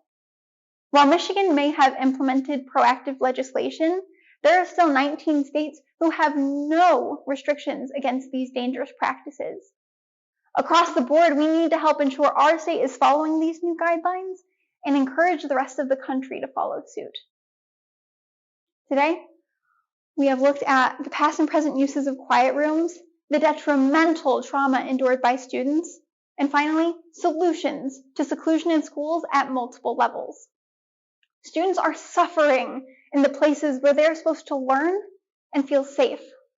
For us to be part of the change, we must advocate for those who cannot and bring awareness to the pain quiet rooms bring to many. Quiet rooms need to be replaced with more compassionate and effective discipline methods, and school staff need to be properly trained on how to execute them. Students like Jay Skill, diagnosed with autism or other special needs, cannot control their behavior and should not be punished for such. The more awareness brought to quiet rooms, the fewer people will suffer.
my name is Jared Morse. I'm currently a fourth-year graduating senior here, and I've been working under the direct supervision of Dr. Rex Moeller of the Geography Department. And together, we have been working on a project called Testing the Effectiveness of 3 Different Classifiers for the Detection of Phragmites australis in UAV Imagery at Crow Island State Game Area.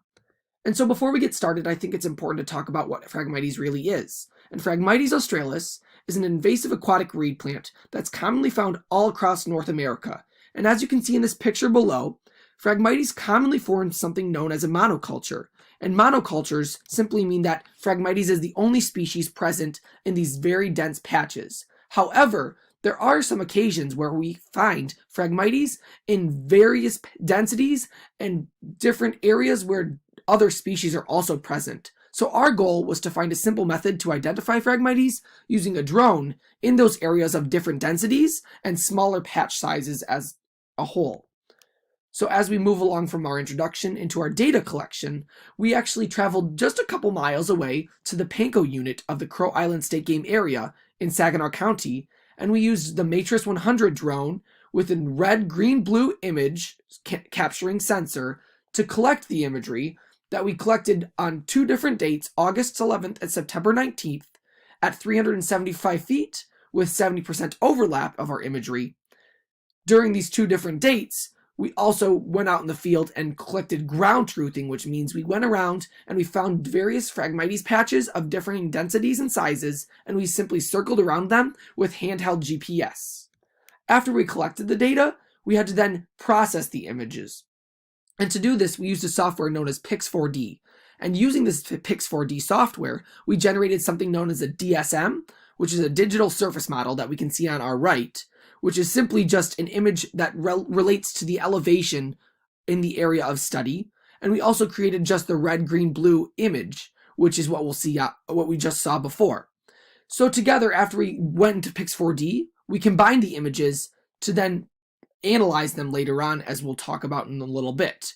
But when we combine the images, and what I'll be referring to in throughout the rest of the entire presentation, is that we had a 4-band and a 7-band image. The 4-band image only used the August information, but the 7-band image used both the August and the September image, or the information. So after we processed the images and we combined the bands like we wanted to, we then ran something called a classification to try to find the Phragmites by training data points and training the computer to find these different areas. And so we used 3 different supervised classifications, known as the maximum likelihood classification, which will be called the MLC for the rest of the presentation, the support vector machine, or the SVM, and the neural network, or the NN.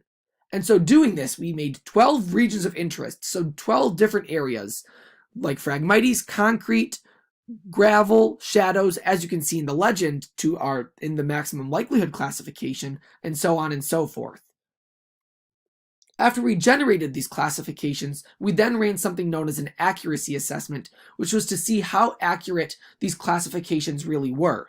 And so to do this, I used another software known as Arc Pro to generate random points throughout the images to validate the success of the classifications themselves. And so what we found, as you can see in this chart here, is that the NN, or the neural networks, had the lowest overall accuracy, or they were not as accurate as the maximum likelihoods or the support vector machines. And when you look over at the errors of omission and commission, you also see that the commission errors are extremely high for the neural networks, and for those 2 reasons, the overall accuracy and the error of commission, we decided to leave the neural networks out for the rest of the entire analysis.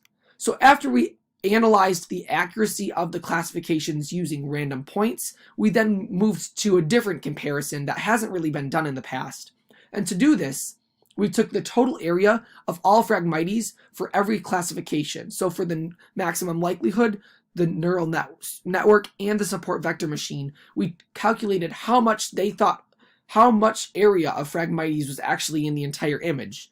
And then I also created something known as a digitized shapefile. And so what I did was used that RGB image that we saw before, just the plain drone imagery that was compiled after we collected the data in the field. And then I circled all of the different patches of Phragmites that could be assured that they were Phragmites. So what we did then was we compared the digitized patchwork that I made to the actual classifications that we generated, and we found that overall, they were all pretty similar, within only 10 to 12% of difference, until you look at the neural network 7-band and you see that it's extremely high in accuracy. However, you can see that red mark, it over-predicted. So that means the neural net thought that there was actually Phragmites, but it wasn't Phragmites, and it could have been grasses or cattails or bushes. So that led into some of that inaccuracy, which is why we omitted the neural network for the rest of the presentation. After we'd calculated the total overall area, we then went back and used different densities that we established when we went in ground truth and when we used that handheld GPS device in the field. And we generated 5 different densities: high, high variable, medium variable, low variable, and low. And from that, we compared those back to the digitized group and the classifications that we generated, but of course omitting the neural network. And as you can see, from top to bottom in the table, you can see that there's an increase in green, but there's also an increase in red. So where the classifications thought there was actually Phragmites, it was pretty accurate, but there were also some other places that they thought was Phragmites, but it wasn't Phragmites. And the trends overall is that the maximum likelihood 4-band had the lowest amount of overlap, but also the lowest amount of overestimation across the board as we look from left to right when we look at the different densities as well. Moving forward, we then wanted to take a different look at the patch sizes. So as we went from big to medium and small patches, and we generated this in Arc Pro, the one software that we used a couple other different times. And what we wanted to do here was see how well the classifications found large patches, medium patches, and small patches. And so what you can see by the table below, as we compared them back to the digitized group that I created, you can see that overall the maximum likelihood 4-band had the lowest correctness, if you will. However, it also had the lowest overestimation across the board. But then if you look at the very bottom, the support vector machine had the highest overlap, but it also had the highest overestimation, so the highest error. So with these, we basically found that the neural network, of course, we omitted it because of its inaccuracies, but the SVM also overestimated Phragmites. So it thought there was more Phragmites than there actually was present in the field. But the maximum likelihood classification underestimated the Phragmites. So it thought that there was less Phragmites than it actually was in the field. And so with this, we kind of have to decide which is more important, overestimation or underestimation, and that's something that we want to work for in the future. Another thing that we found was that with the 7-band imagery, so combining both August and September dates, weren't really beneficial to the overall correctness or to the overall benefit of finding Phragmites patches, because you could do that with just one simple data collection. So overall, we found that the process that we created using these 3 different softwares is really fast, efficient, and accessible for anyone across the board to use, especially conservation managers who are going to be trying to find Phragmites so they can better treat it in the future. And then when we go back using drones as compared to the aerial or the satellite imagery that people have been using in the past, we see that drones let us get a higher accuracy because it can really hone in on specific small areas and locations because the resolution of the imagery is much, much better. But in the future, I think that Dr. Moeller and the students of his lab will be taking, they really are going to attempt to get some more quantification, if you will. So with the density, when we collected the density information, in the future, it might be beneficial to go out in the field and count individual reads of Phragmites in areas to see how dense they truly are. And then also what's really important is to do something called treatment by pre and post monitoring. So before you treat something, Phragmites rather, you take imagery and you see where the Phragmites is. And then after you treat it, run the drone again and see how those changes can be picked up by some of the classifications that we generated. But other than that, I would really like to thank everyone listed here, and I would particularly like to thank Dr. Rhett Moeller for his advising and his great positive attitude for the scientific community and just learning as a whole. So thank you all so much, and I hope you all have a wonderful day at our conference.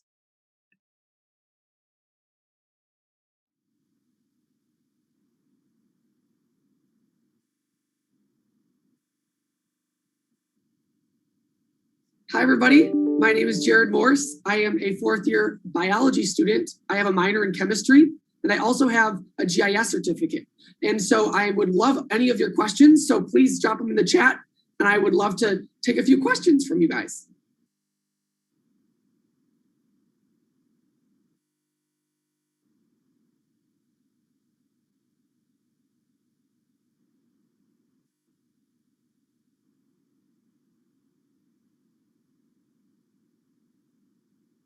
So as you guys are preparing some of your questions, I'll actually answer a couple of them that have been prepared for myself. The first one is being what challenges I encountered and how I overcame them.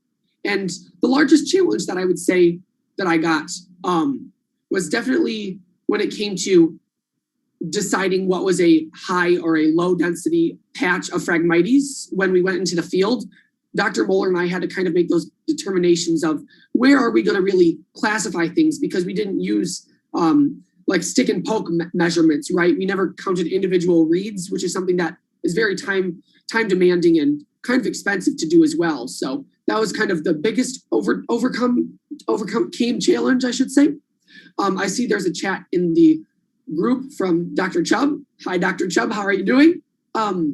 He asked, what is it that we are measuring that can distinguish Phragmites from other vegetation? And Phragmites actually gives off a blue hue when we're taking our imagery with our drone. We're actually not measuring anything, if you will. You can tell the difference between Phragmites because of its elevation. So Phragmites is a taller growing plant than some of the cattails, for instance, or even the grasses. Phragmites is like an intermediate between those two. So we can do a height difference, but also just the visibility of Phragmites, that blue hue that Phragmites gives off. It's completely distinct from any of the other vegetation that we see in the field. Another question that I have here is the things that I learned from the process. And something that I would like to talk to you guys about is how I used a lot of my academic skills from the GIS certificate that I got in the geography department. The classes that I took called remote sensing and GIS, they actually helped me learn the tools and the basics of these softwares that I used to evaluate the Phragmites. And so this, along with some of the conversation that I had with Dr. Moeller, really helped me learn about the different ways that we can use these awesome online techniques and softwares to apply into the field after we collect data using a drone. And then the last question that I have here is asking about the other people or groups that I worked on. Of course, Dr. Moeller and I, Dr. Moeller being my advisor, I worked really closely with him, and we're actually currently preparing a manuscript to get published soon regarding this information, because we really hope that conservation managers can understand that taking one date of imagery with one drone during one pass of the drone, you can actually get really good results, and you can actually find these small patches of Phragmites to make some really informed decisions on treating the Phragmites. A couple other people that we worked really close with the DNR, specifically the DNR in Saginaw area, because of course we use the Crow Island State Game Area. And of course the Braun Fellowship was where some of the funding came from. So we definitely, Dr. Moeller has been working with the group of individuals with the Braun Fellowship as well.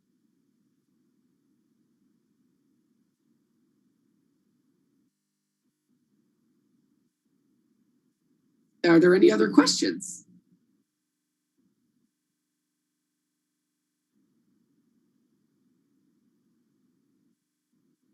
All right, seeing none, I would like to thank all of you for your time and for just coming out today and hearing about all of these wonderful presentations. And I wish you all the best. Thank you so much.